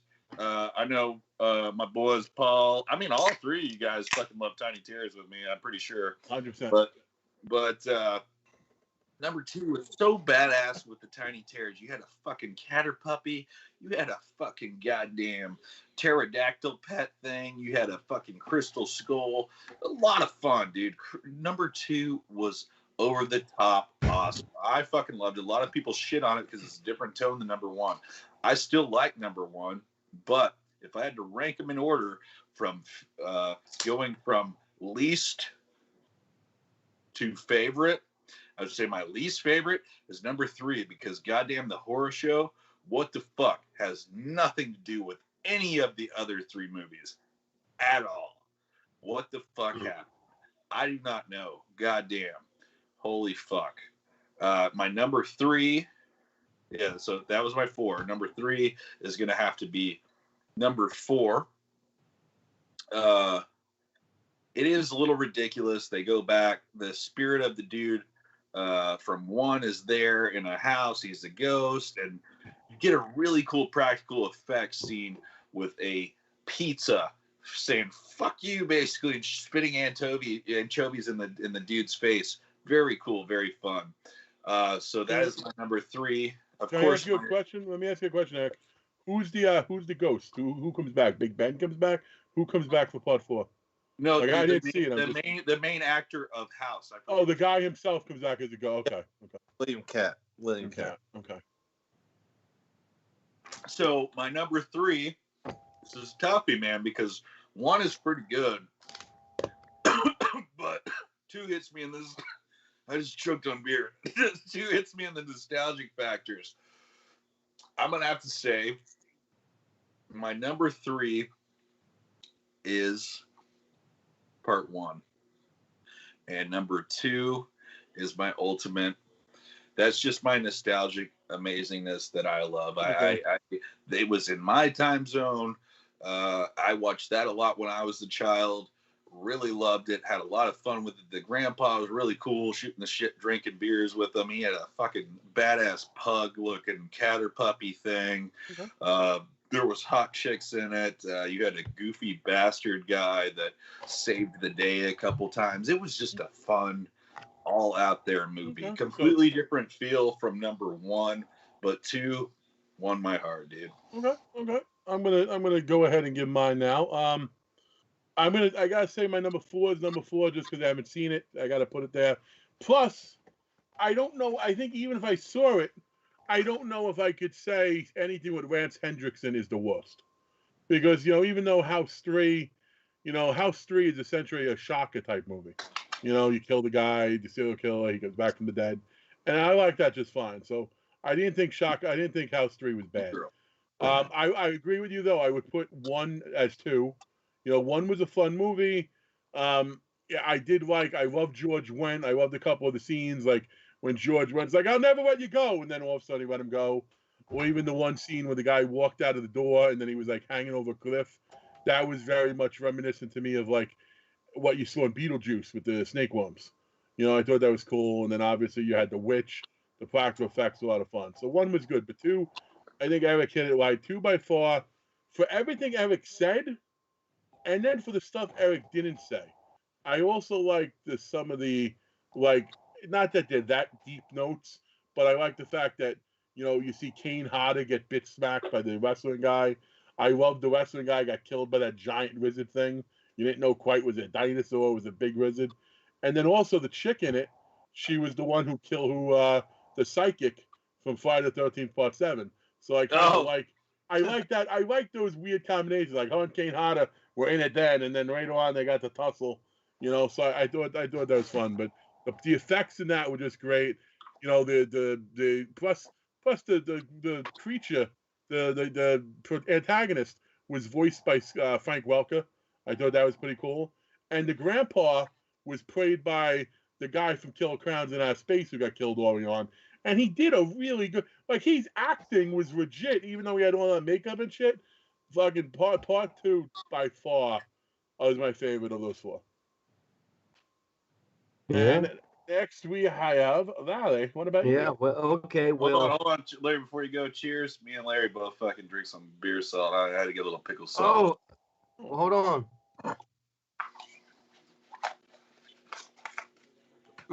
Delicious. Salt. Well, I love all you guys. Thanks for tuning in and staying with us.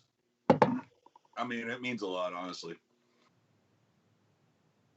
Beer salt's bad salts. Fucking doesn't matter. I got some giant fucking firefly, fucking psycho demon flying around here. There you go. All right, House 1, 2, 3, 4. Well, come to find out, I never saw House 3 or 4. So I'm ranking these by 1s through 2. And I love House 1, but I like House 2 a lot better. So my number 1 is House 2, and my number 2 is House 1. Oh, I'm done already because I've never Paul, seen it. The big question is: it going to be unanimous? No, it will not be unanimous. Ooh. My number 4 is House 4. It's an okay film. What? You like the horror show better? I'd like to think. Well, you're really going to be pissed off here in a minute. Yeah, I like that's to the number. think Cat back, and I just thought it was cool. But to me, it's the least out of all 4 of these. My number 3. Have you ever watched these movies, Paul? Terrors. I do love Tiny Terrors. I do love the Cat or Puppy. I do love the Cowboy. There's a lot of things about House 2 that I love, but number 3 for me would be House 2. Ooh. Yeah, like I said, there's a lot of parts of that I love. But number 2 for me. Leave, Paul. And number leave. Number 2 would be House 3, or also it should be called what it was originally called, The Horror Show. It's not a movie, but to me, out of all these 4 films, I enjoy The Horror Show or House 3 better than Shocker. Brian James, amazing character. Lance Henriksen, amazing in that film. If you like Shocker, I think you will like The Horror Show even better. That I agree with 100%. AKA, Paul likes the Shocker, so fucking hit him up, dude. 2 in the pink, 1 in the snake. Nothing wrong with that. I honestly think The Horror Show is a better version of the Shocker. Yes, I love Mitch Pileggi in the Shocker, but I think The Horror Show's a better done version of the. You're on crap, dude. You are on crap. No, he is. And that he's correct. I don't know if I would put it. Both of those films are identical. They came out the same year.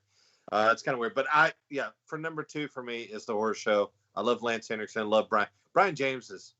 I mean, Blade Runner. I mean, he's a great actor. I enjoy him as a villain. And then, of course, number 1 for me is House. I love that movie. I've watched it probably at least 50 to 60 times in my lifetime. William Cat. I mean, when we go into our review, I'll talk more about it. But William Cat, George Wendt, just everything about the movie. I mean, it's a horror comedy. But it's a very, very well done one. One of the best horror comedies, in my opinion, that was ever made. We'll talk about that later. But number 1 for me is House. 2 being The Horror Show or House 3, and then 2 or 3 being House 2. I still love House 2. It is a fun film. I love the Tiny Terror, love the Cat or Puppy, Cowboy, all of that. It's still a great watch. House 4, I wouldn't say is a great watch, but it's it is what it is. But very nice. Well, I can see that. You want to get on this? Yeah. What about you, Grog? You want to give it a go? Yeah. 3 and 4 sucked. 1 and 2 were good. Out of 1 and 2, what do you like better, Groggy? How about that? 1. Okay. So, we get it. You're old. Well, the way that I look at it, part 2 won 3 times and part 1 won twice. So part 2 is the winner, is the best House. And the rest over there. The rest of the Horrorholics cast members would disagree with that. But okay, we'll take it for this show. For this show, 2-1. Yeah, and for this show, sucker. For this show, 2-1. So 2 is number 1. 1 is number 2. From our rankings, it seems like maybe we could probably put 3 as the number 3. third because of fucking Paul's higher ranking on it, and then 4 hit 4. And Larry, I honestly think, Larry, you should watch part 3. I think you might. Have you seen Shocker? Yes, I've seen Shocker. If you enjoy Shocker, I enjoy it. This might be for the chat to help out if you guys don't know. There was another movie that came out around the same time that had the same premise. The Destroyer. Destroyer. Destroyer. Was it Destroyer? Okay. He has a jackhammer and he's killing people. I like that one better than Shocker. That's right. I remember the jackhammer. I remember the name. I remember the jackhammer. I got the Destroyer. I've never watched it though. Yeah, it's way better than both of those. Is that an Empire film? Destroyer? No. Okay, I was thinking maybe. Well, Eric, let me look. Looks like Eric has a giveaway. I guess he's not just yet. I think you would. If you like Shocker, I think you would enjoy the So. Oh, I love Yeah. Shocker. Plus, it's Lance Hendrickson. You can't go wrong with that. It's got Lance Hendrickson and Brian James, which are two great actors. So I think you would probably enjoy it. Maybe I enjoy it more than the Shocker, honestly. Yeah, But look like Horror and me says in the chat. He says Shocker is terrible. Shocker. oh, yeah, Well, that's Shaka's campy. Shaka's campy. It's meant to be. He's jumping a fucking TV now. Come on.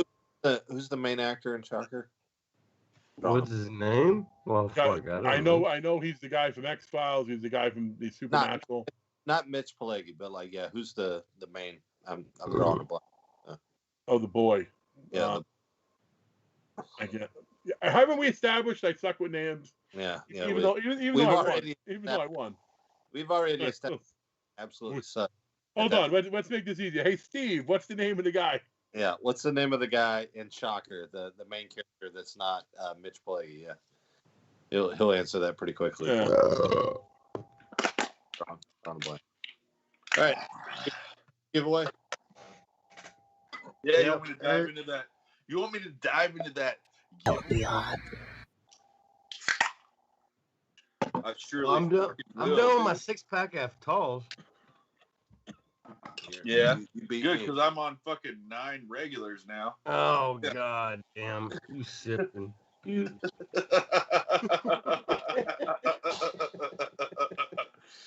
Oh, fuck Hey, that's man. even. Because 6 Talls is 8 beers, so that means I'm on 9. Oh, look, Texas I'll tell you- boys. I'll tell you what, man. Ass. It's hard to beat the Texas boys for sure. But it is that time. Are we ready for this, Larry? Yep. Larry gave me the go. We are well, he's running the show. He's my boy. I gotta ask him what's up. And it is now time for the second giveaway. And it is Rocco Zevenbergen's I Need You Dead. Holy fuck, man. This movie, you are fucking sleeping on it if you have not seen this. I talk shit about a lot of shit, but this is fucking awesome. I just recently bought the fucking practical effects the monster from the artist. And what's funny is the question to win this movie is, what is the name of the practical effects artist that made the creature in I Need You Dead? And if you were paying attention earlier, you would have listened that Eric actually mentioned that person's name. 3 times. And Rocco said it once in the chat. And are you going to give the little face-off reference? I was going to wait to give that as a hint in case somebody... But, also, this fellow was on the show Face Off, which I fucking get into that. I get into fucking... Yeah. Call me ridiculous or stupid, but me and my girlfriend, we watch Ink Master. We watch fucking Face Off, and we even watch the one where they paint on the bodies and stuff to see who wins, and we bet against each other just to have fun and something competitive in a non money spending gambling fun way. But the homie that made the creature was on Face Off, and that is the question. What is the name of the artist that made the creature in I Need You Dead?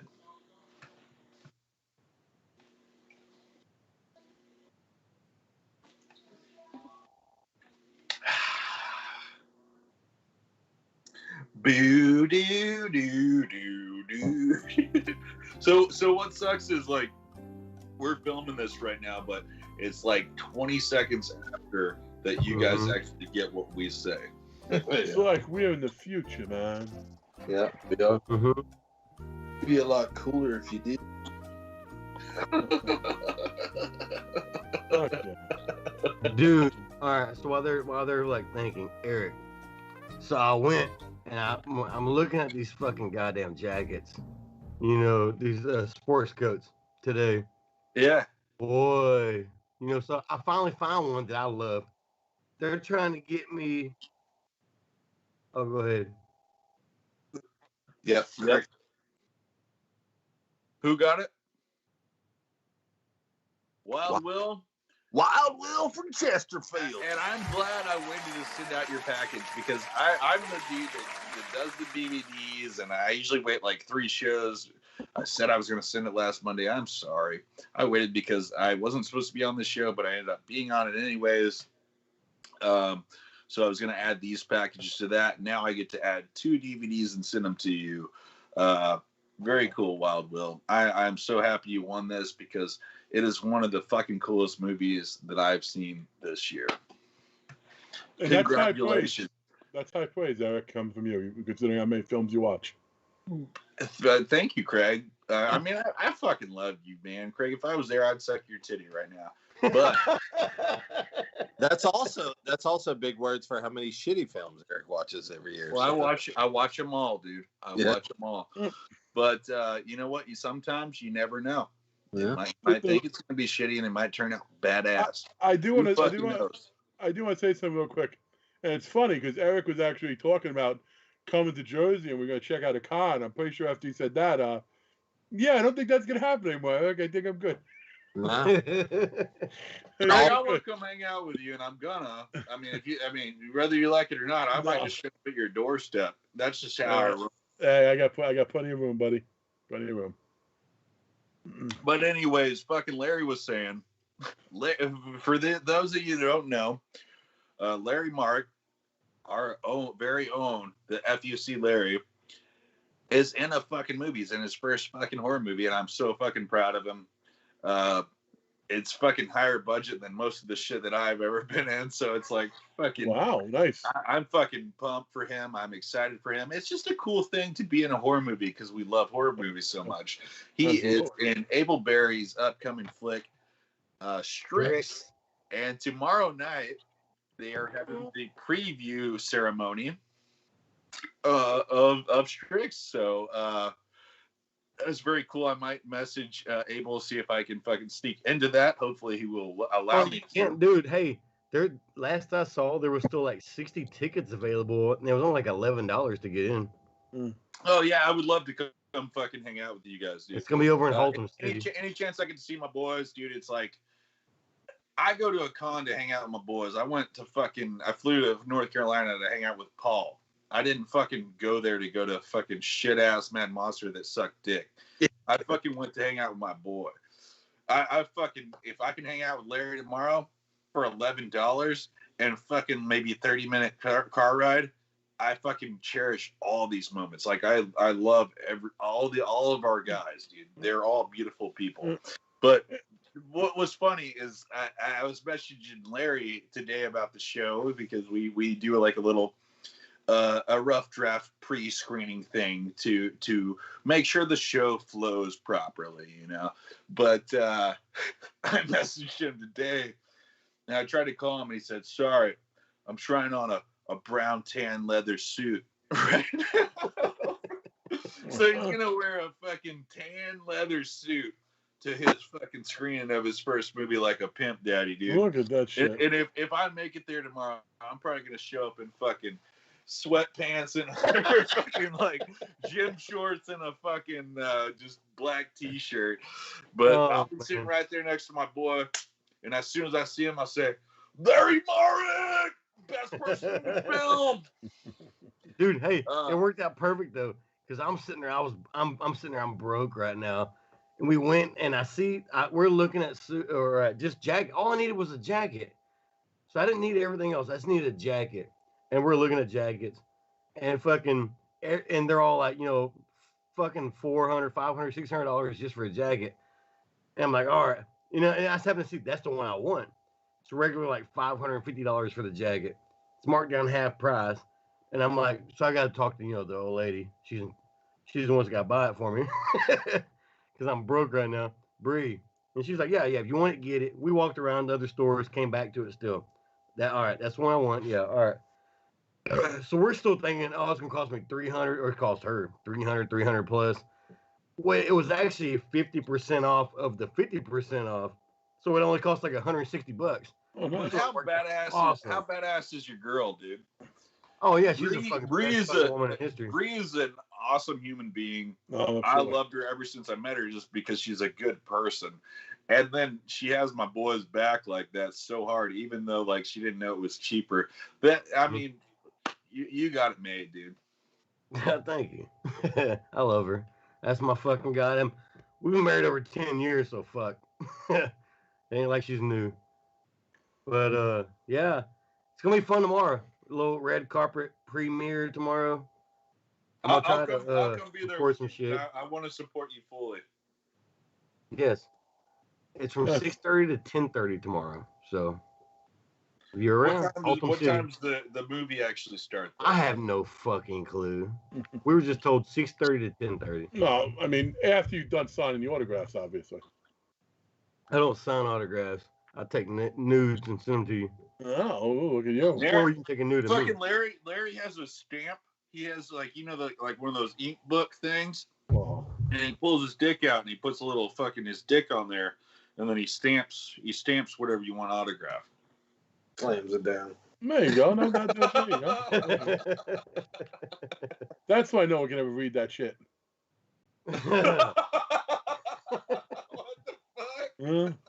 But wait, is that why Darren's like, hey, can I use your pen to sign? All right. Anyways, hey, off subject. Let's go back on subject. House fucking review.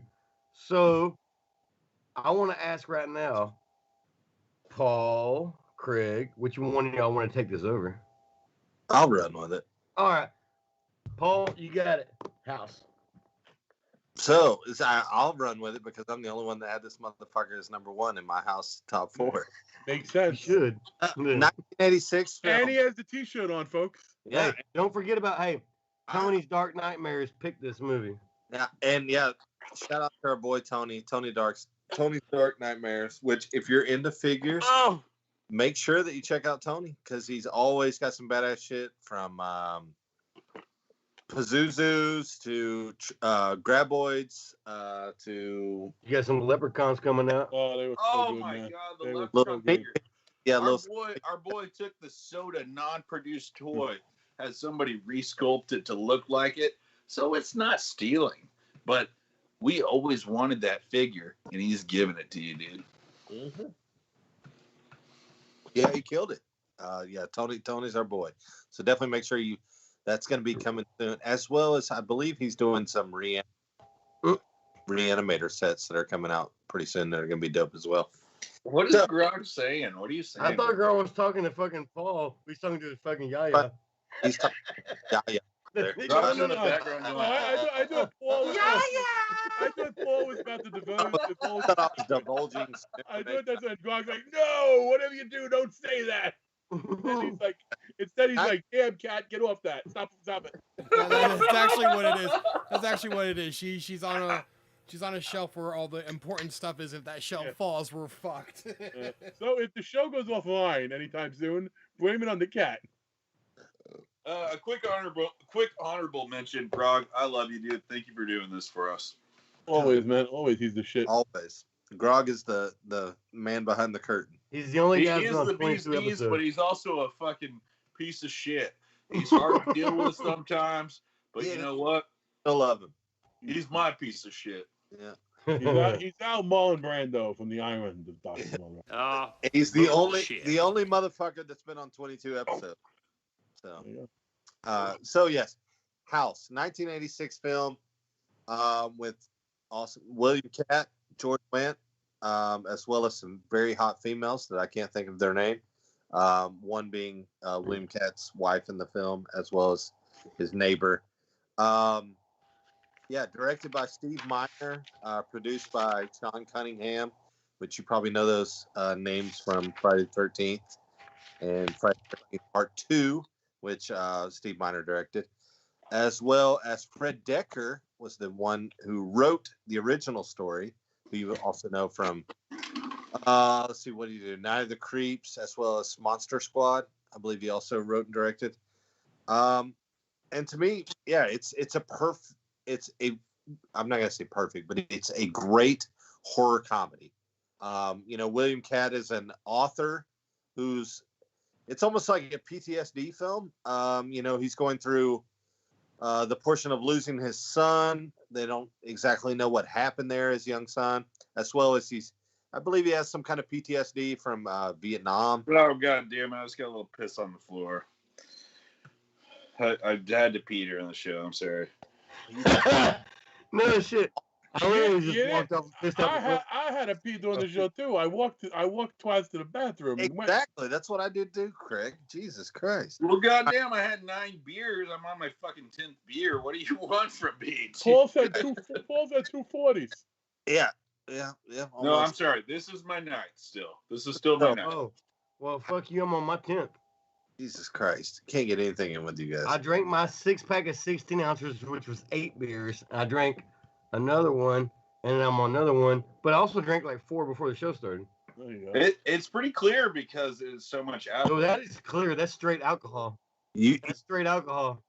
You drink Wrong, that. wrong, Put wrong. that It is cap clear. on it, put it in the fridge. Nope, it is clear because he is severely hydrated. Yeah, that's correct. Yeah, put it in the fridge with the cap on and see who drinks it. Yeah. I was about to drink a little bit. Anyway, Paul, as you were saying about House. Yeah. So House. William Catt, George Wendt, a couple hot females. I can't think of anybody else that's actually in the film. Those are the 2 biggest actors to me. 1986 film. Like I said, directed by Steve Miner, who directed part 2. 2 and 3, right? We need to do 2 and 3. Who, of course, produced the original Friday the 13th. The score is done by Harry Manfredini, who also did, the Friday the 13th films. So a lot of Gotta grab a beer. cross. Yeah. There's a lot of crossover there with Friday the 13th and this film, as far as the people that were involved. Fred Decker wrote the story. He also directed, of course, Monster Squad and Night of the Creeps. William Catt, I think, does an amazing job as Roger Cobb, who's kind of a struggling actor, is going through a lot of shit, lost his kid, went through a divorce.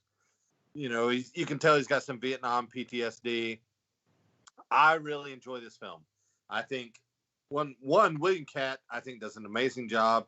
So he moves back into a house to write his newest novel after his aunt supposedly kills herself in that house. He kind of takes it back over, or living there, and writing his newest novel about his Vietnam experiences.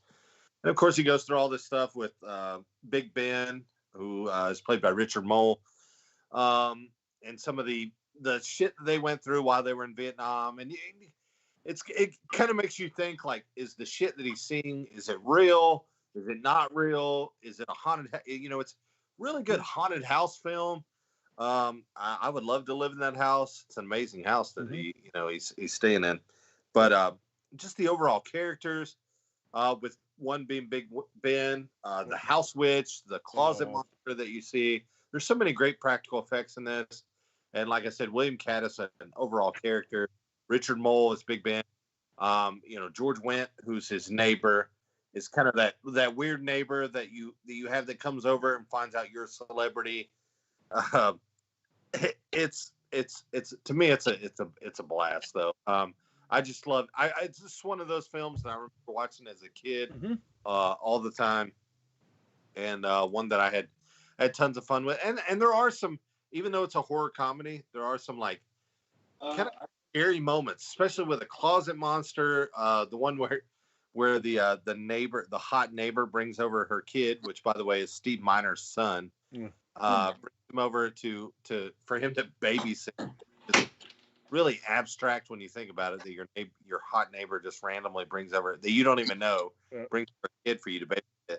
But yeah, when he gets like captured or brought in by some of the other ghosts that are living in the house and whatnot, I don't know. For this film, I've always enjoyed this film. With the practical effects, the different monsters. Are we rating now? No, not yet. No. All right. So yeah, the different monsters and everything. It's a film that I've thoroughly enjoyed over the years, and it's one that I continue to watch all the time. I probably watched it 2 or 3 times just this week in getting ready for the show. To me it's a blast. You guys don't love it as much since you rated House 2, which is still... I'm into it.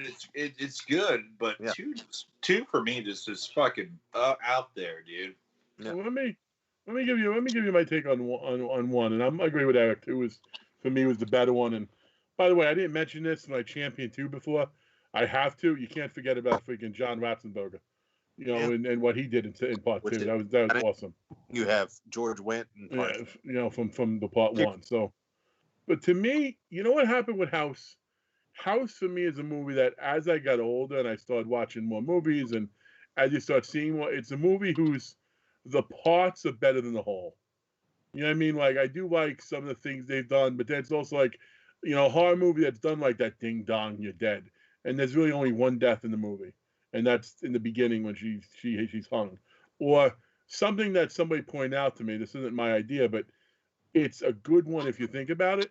Like, some of the scenes, like, they didn't know what they wanted to be. Like, if you compare the fish coming to life scene, the swordfish coming to life scene, with the moose coming to life in the Evil Dead movie, like Evil Dead, it's completely same idea, but one sold it so well, and the other, it's like, wait, are we so scared? Is this funny? Like, what's going? I think it's a horror comedy. It's meant to be a horror comedy, but there's a lot of times where it's hard to, like, okay, is this horror? Is this comedy? Like, the George Wendt scenes were funny, as I said before. The I'll never let go, and then oh sorry, or the witch after he killed her, and then she's coming up in different, he hacked her up, and then she's coming up from the ground. So it's a fun movie. I did put it at number 2 of my list, so I do like it. But it's, for me, over time, I think it became, the more you watch it, the more you start seeing, like, okay, yeah, maybe that doesn't fit as well. Whereas in part 2, you see some of the absurd stuff as well, but it's consistently absurd. You know what I mean? It's what you expect, and it's done a little bit better. It's done a little bit funnier than I think, like something in part 2, and I know we're not doing part 2, but even laughing about is the grandfather, when he's talking about, no, I've been a good guy. Oh, yeah, I raped a bunch of people. I killed a bunch of engines, but, that's okay. Like, just the weird absurdity of some of the comedy in that one.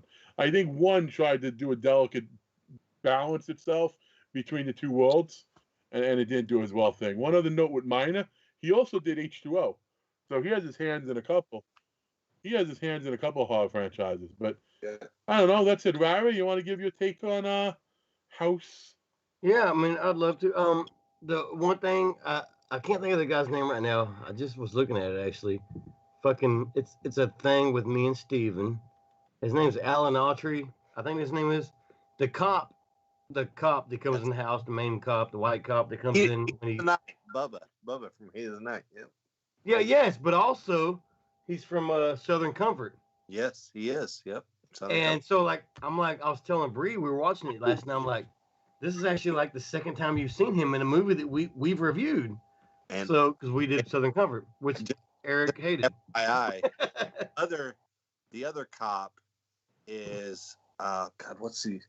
Me and Steven were just talking about. He's in another movie, but he's also the one guy in Friday the 13th, Jason Goes to Hell. Stephen Williams? Yes. But yes, he's in Friday the 13th, Jason Goes to Hell, but I can't think of the other movie that he's in. It's drawing a blank. Yeah, I don't know. Anyways, I haven't seen this movie in about 8 to 10 years. Might have been less, I don't know. Until last night. I watched it. It actually worked out a lot better. I love the fact that they literally, like, we're talking about, somebody just mentioned some shit, but they there's a lot of things in this movie where they kind of tie in characters. Like, beginning of the movie, characters, like famous people. In the beginning of the movie, the grocery boy goes there, Mr. Hooper or Mrs. Hooper. It's a reference to Toby Hooper. They also have a Mr. and Mrs. fucking Craven. They also have a bunch of the scenes, at least to me, remind me of like 100 different fucking movies. Like, even when when he's in the mirror, he breaks out the mirror. The thing that comes in, like, it looks like a snake tail or something, wraps around his neck. It still reminds me of like an alien, fucking tail. There's so many things in this movie that remind me of thousands of fucking movies. And it's probably because they were taking shit from different movies. And just like Decker, when Decker wrote this, he wrote it as a horror fucking movie. It was 100% horror haunted house movie. and then supposedly he was busy doing something or doing something else, and that's when Cunningham took it over, and he changed it and made it like half comedy, which apparently pissed Decker off. But then when it fucking took off and became actually pretty famous, he's like, oh, okay, yeah, he did a good job with it, but I still don't like it. But I love the fucking. Hey, that's how it normally happens. I like how blunt Mary. Go ahead, Craig. Oh no, I like how blunt you are. I still don't like it. I know that's great. Yeah, man, saying. You got to be blunt. You got to say what you like. Yeah. And be honest about it. So many people suck the dicks of fucking bullshit that they don't even like, dude. It's like, oh, Halloween 3, everybody loves sucking stick, dude. And it's just like, it's not my cup of tea. We might have lost followers. We might have lost followers from that. Fuck you. That movie. The only thing I gotta say about Halloween 3, to be fair, I don't love the movie. Oh, you do love it, Paul? Fuck you, Paul. I don't love the movie because again, I don't like when they pull that shit like, oh, Halloween 3. Let's see what shenanigans Michael Myers up to today. I'm like, wait, what? No. But any movie that has Tom Atkins in it is not shit. Just saying. It's bullshit because Tom Atkins. So anyway, what do you think? What do you think of House? Get back on track. Halloween 3 was supposed to be Halloween 2 because every Halloween they were supposed to do a different anthology horror style movie. Yeah, but Halloween. And they put the first two Michael Myers, and they switched the third one back to their original idea, and that's where they fucked up. If they would have done every single one different, I would have been all about it. But you know what? Fuck that shit. It's a fucking terrible movie. Fuck that movie. Can I ask you a question? Fuck you if you like it. Fuck off, dude. Do you think that movie would have been better if instead of naming Halloween 3, they named it after a toy company? Season of the Witch. They should have named it Season of the Witch. That's all there is to it. So. Well, Eric's still got to give his take on the house. Yeah, Eric, what do you think about the movie House? House 1, dude. It's it's pretty fun. You got a dude in the house and fucking weird shit's happening. He drinks Miller High Life. That's why we're drinking it. But overall, there is some cool practical effects, and you guys pretty much all fucking said it. And I'm the last dude. The closet monster. Did anybody speak on that? That's a very cool fucking practical effect. That was recently on eBay. Started on eBay 2 weeks ago. It is on sale. Started out $2,000 bid. A $2,600 buyout if you'd like it. It does not have any of the latex on it because latex rots over time, but it still has all of the fiberglass and wires underneath. Very cool.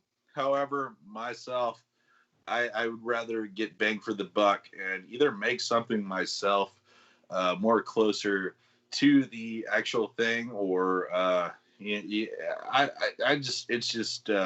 a cool piece, but I'm not going to spend that much money on it. House 1, it's a good movie. Are we giving ranks now or no? Yeah, you could. I'm pretty much done because everybody's already talked everything on it. I would say I give House 1, I like it a lot. I give it a 3.5. Severed Witch Heads.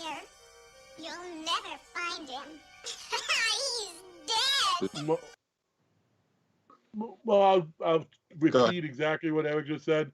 I as well give it 3.5. Severed Witch Heads. For me, like I said, I love this film. He's dead. Yeah. For me, I love this film.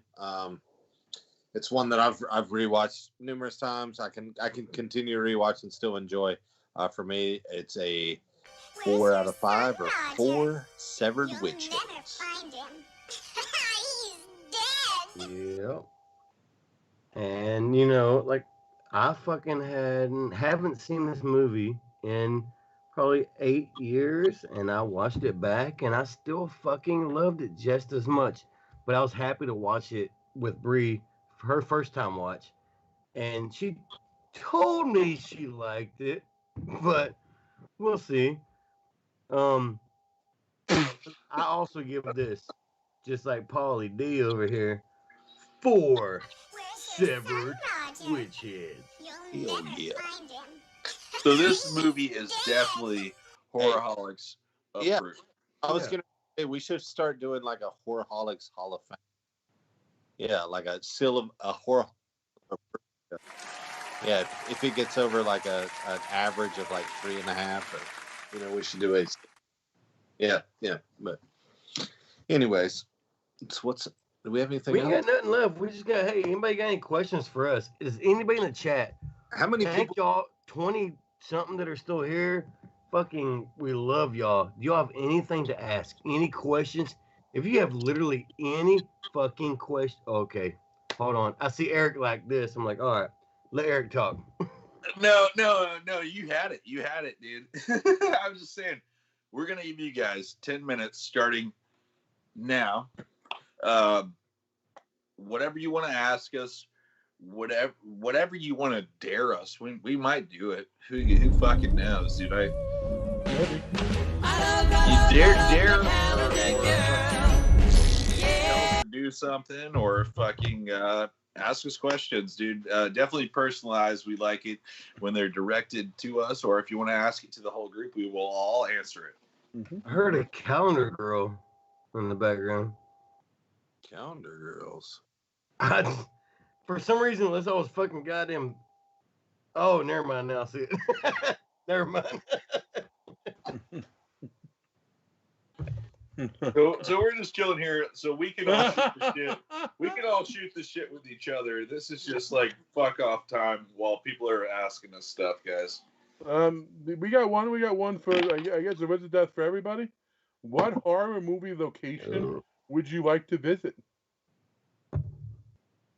I mean, that's a super fucking intricate question. You should just ask us like, how many times have we farted today? You know.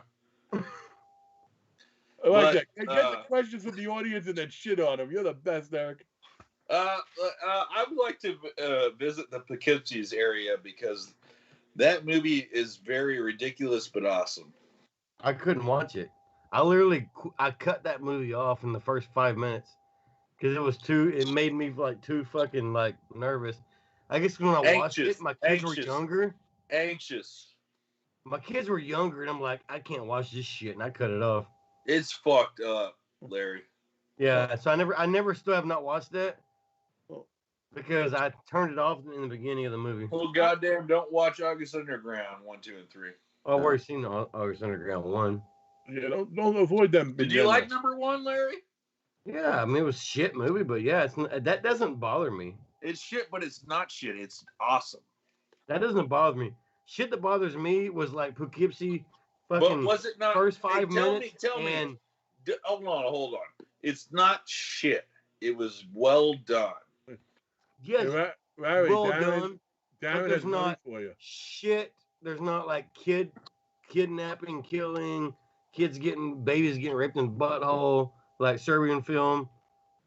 Okay. That's the thing that, like, I don't give a fuck about people getting mutilated, killed, fucking whatever, kidnapped. It's like the kids getting killed or booty raped, you know. Like Serbian film is fucking hardcore. Well, that's Unearthed is trying to get it in a fucking certain sense that's ridiculous. But I feel like if you watch all 3 of the August Underground trilogy to complete the movie, it fucks your life up in a way more fucked up way. Okay, well, I've never seen August Underground 2 or 3. Okay, well, let me try to reel you guys back in a little bit because that question somehow we're talking about booty rape. Interesting. Darren did tell you though, Larry, if you want to make $10, if you're willing to talk for him, he'll give you $10 right now, PayPal. Make it. Never mind. Send me more than $10. More than 10, and also any one of us will fuck Darren in the butt for $20. Doug asked where we met. YouTube, the internet. You know, even the guys from the same state, I don't think they knew each other prior to interacting on YouTube. And my answer to Wizard Death's question is, I always in Jersey where they film Friday the 13th. They do camping like you could do like an interactive horror camping. That's something I've always wanted to do. Like they actually have Jason. And you know what? I'll say as an answer to her question about film sites, like you just said, Craig, about Friday 13th Part 1. I've actually gone there already, filmed going there. It was fucking awesome. It wasn't during an event or anything. This was like years before they even allowed these events to happen. So the trespassing. Oh yeah, we totally did. We totally did. But you know, it was still awesome. Other than that, the another place near here is the Exorcist Steps. Not very far. Those are cool. Those are cool. But Grog, give me this. Does it not make you? It makes you feel better to know that you did it when it wasn't allowed, right? It's cooler at that time. It was cool. And the fact is, I can pretty much go there anytime. I'm like 15 minutes from it. You know, just like I just get in my car, I'm like right there. So you go there and like whack off occasionally, right? I haven't yet, but it's not a bad idea. I tell you what, that's one thing. I bet Grog can relate to it too, because he's close to Jersey. But in Jersey, we had this book forever called Weird New Jersey. Weird New Jersey, yeah. And it goes through all like extreme sites, slaughterhouses, abandoned elementary schools, like some really creepy shit. But Craig, mind you, I liked Weird New Jersey when it was just the magazine before it got like all big. And Back into that. As I'm saying, like now I'm 42. If I jump back to like my mid-20s, me and my friends used to like fucking just grab the magazine and go to MapQuest because you didn't have the phone navigation that you have now, and we'd like pick some of these sites to go to. And they weren't necessarily horror movie sites, just like scary sites in general. That was fucking so much fun to do. So if you have shit like that in your town and it hasn't become blown up yet, so to speak, like it has in these areas, or in some cases, some of the really cool sites have just been demolished, I recommend doing it. Get your friends together. You can't beat that trip. So. Yep. Greg. Yes. Would you ever suck my dick for $1 million? For $1 million? Yeah. Yeah. 100%. Fucking absolutely. $1 million bucks? Falling balls. I don't. Wait a second. You'd have to get a blood test. But after you get a blood test, Greg if it's okay, Larry was like, or already answered. So I'm gonna kick his. You're out of the game. If you ask Craig, I'm like Craig out of the enthusiasm from Larry. He's getting it first. I tell you what, Larry, whichever one he went to first. Dougie Fresh asks a question. Have you guys all been in the same room at the same time, not on YouTube? Larry, No. You want to take that over? Myself, Eric, and Larry have. Yes. Yes. Craig. And I've been in the same room as Darren. Dougie Fresh, would that make you hot? Would that make you fucking pay for an OnlyFans? Horrorholics OnlyFans. That's great. Horrorholics OnlyFans. Yeah. Hey, we could do that, I guess. Hey, whose month We're would just make more like money? swirling our dicks and balls in like a fucking cold jug of beer. Think about it. If we do a Horrorholics horror fans or OnlyFans, whose month would make the most money? You, Craig. I say Steven's dick in a Spam can. I don't know. It almost fell off his dick, and it didn't look like he had enough to feel. No, it did not. It did not. That was a. He said it was really, really, really, really, really cold. Darren's Sarlacc pit though that's gonna make some loot. That's true. Buffalo Bill Tuck. That always makes good money.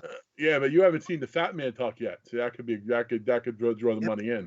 Fat Man usually has a fucking Vienna sausage with fucking really really big balls, and that's it. And you usually got a fupa. You usually got a fupa. Oh no, yeah, we do. We get the angle right. We hang from the swing. We'll be good. Do you have a fat upper penis area, Craig? Every fat person does. That's like saying, "Hey, Grog, I know you." Every big guy does. Somebody fucking said that before me, and I'm sorry for even asking that. It's fucked up. No, that's a big. That's like, that's like saying, "Hey, are you heavy?" Yes, I am. Don't let people know. Right now, Tell us, dude, I'm working from home right now, Craig. I ain't fucking skateboarding. I ain't working out. I ain't fucking working at a fucking joint or anything. I'm making fucking masks and fucking shit Basically, right now. Eric is saying he's catching up to you.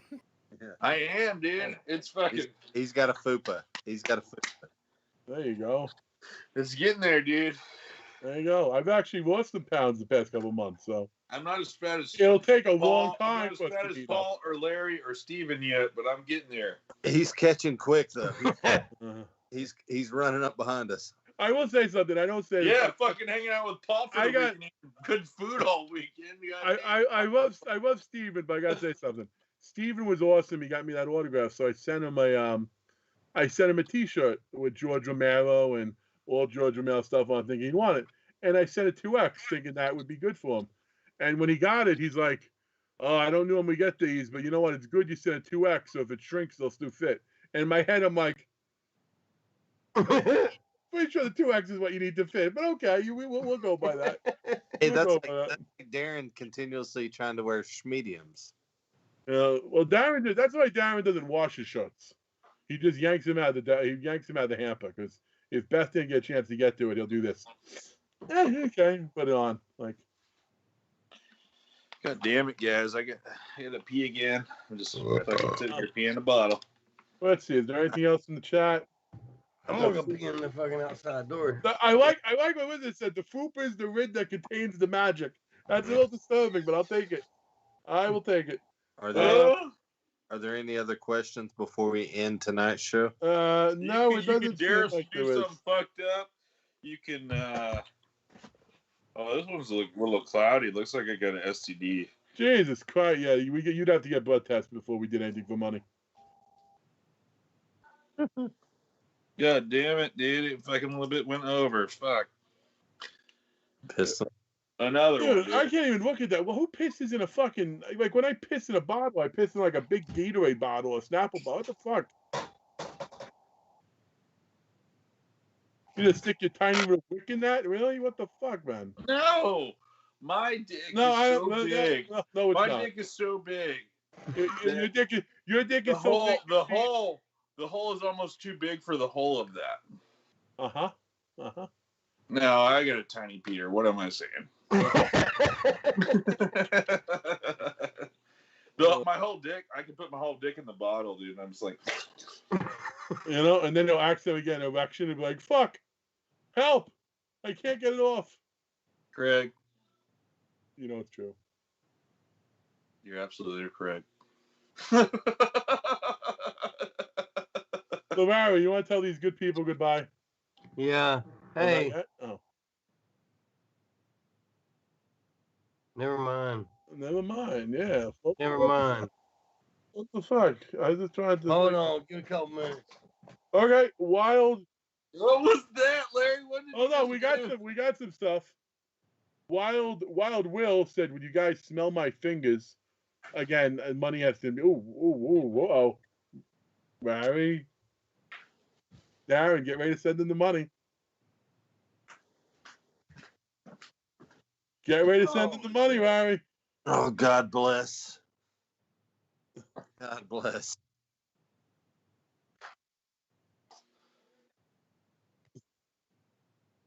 Hey, we did the music. Why aren't Larry, send in the money, Darren. $15. You owe it to him. Why aren't we playing the music? The Buffalo Bill theme song.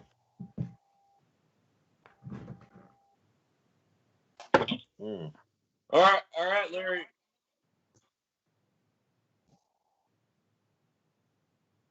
Is that why? No, Grog wanted. Larry, I got your back, dude. Oh God. Oh! Oh my God! Wow! The goat! Oh my God! He hit it to the goat. We just got goated. We just got goat. No. Waiting, very underrated movie, by the way. The goat. God. Goat. Hey, Grog, you could have ended before any of this happened, goddammit.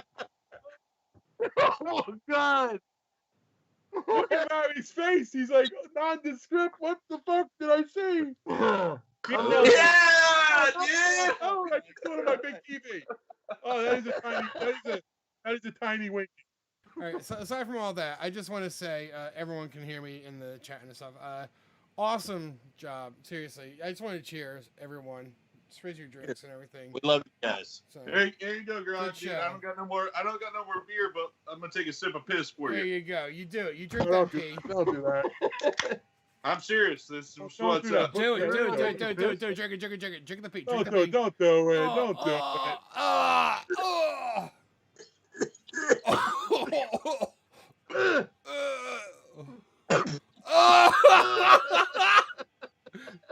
God. Chug God, it. well, Chug it. Hey, Dad.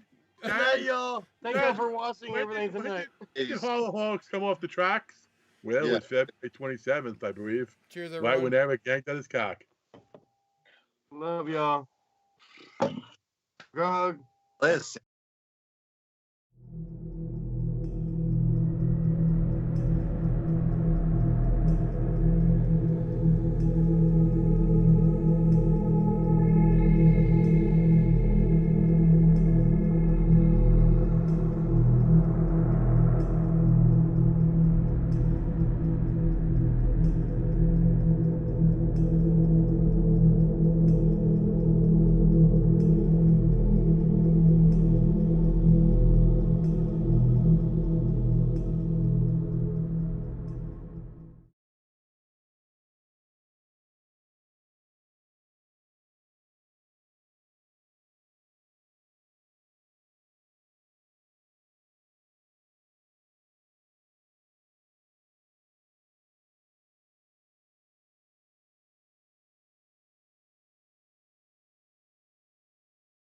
Start!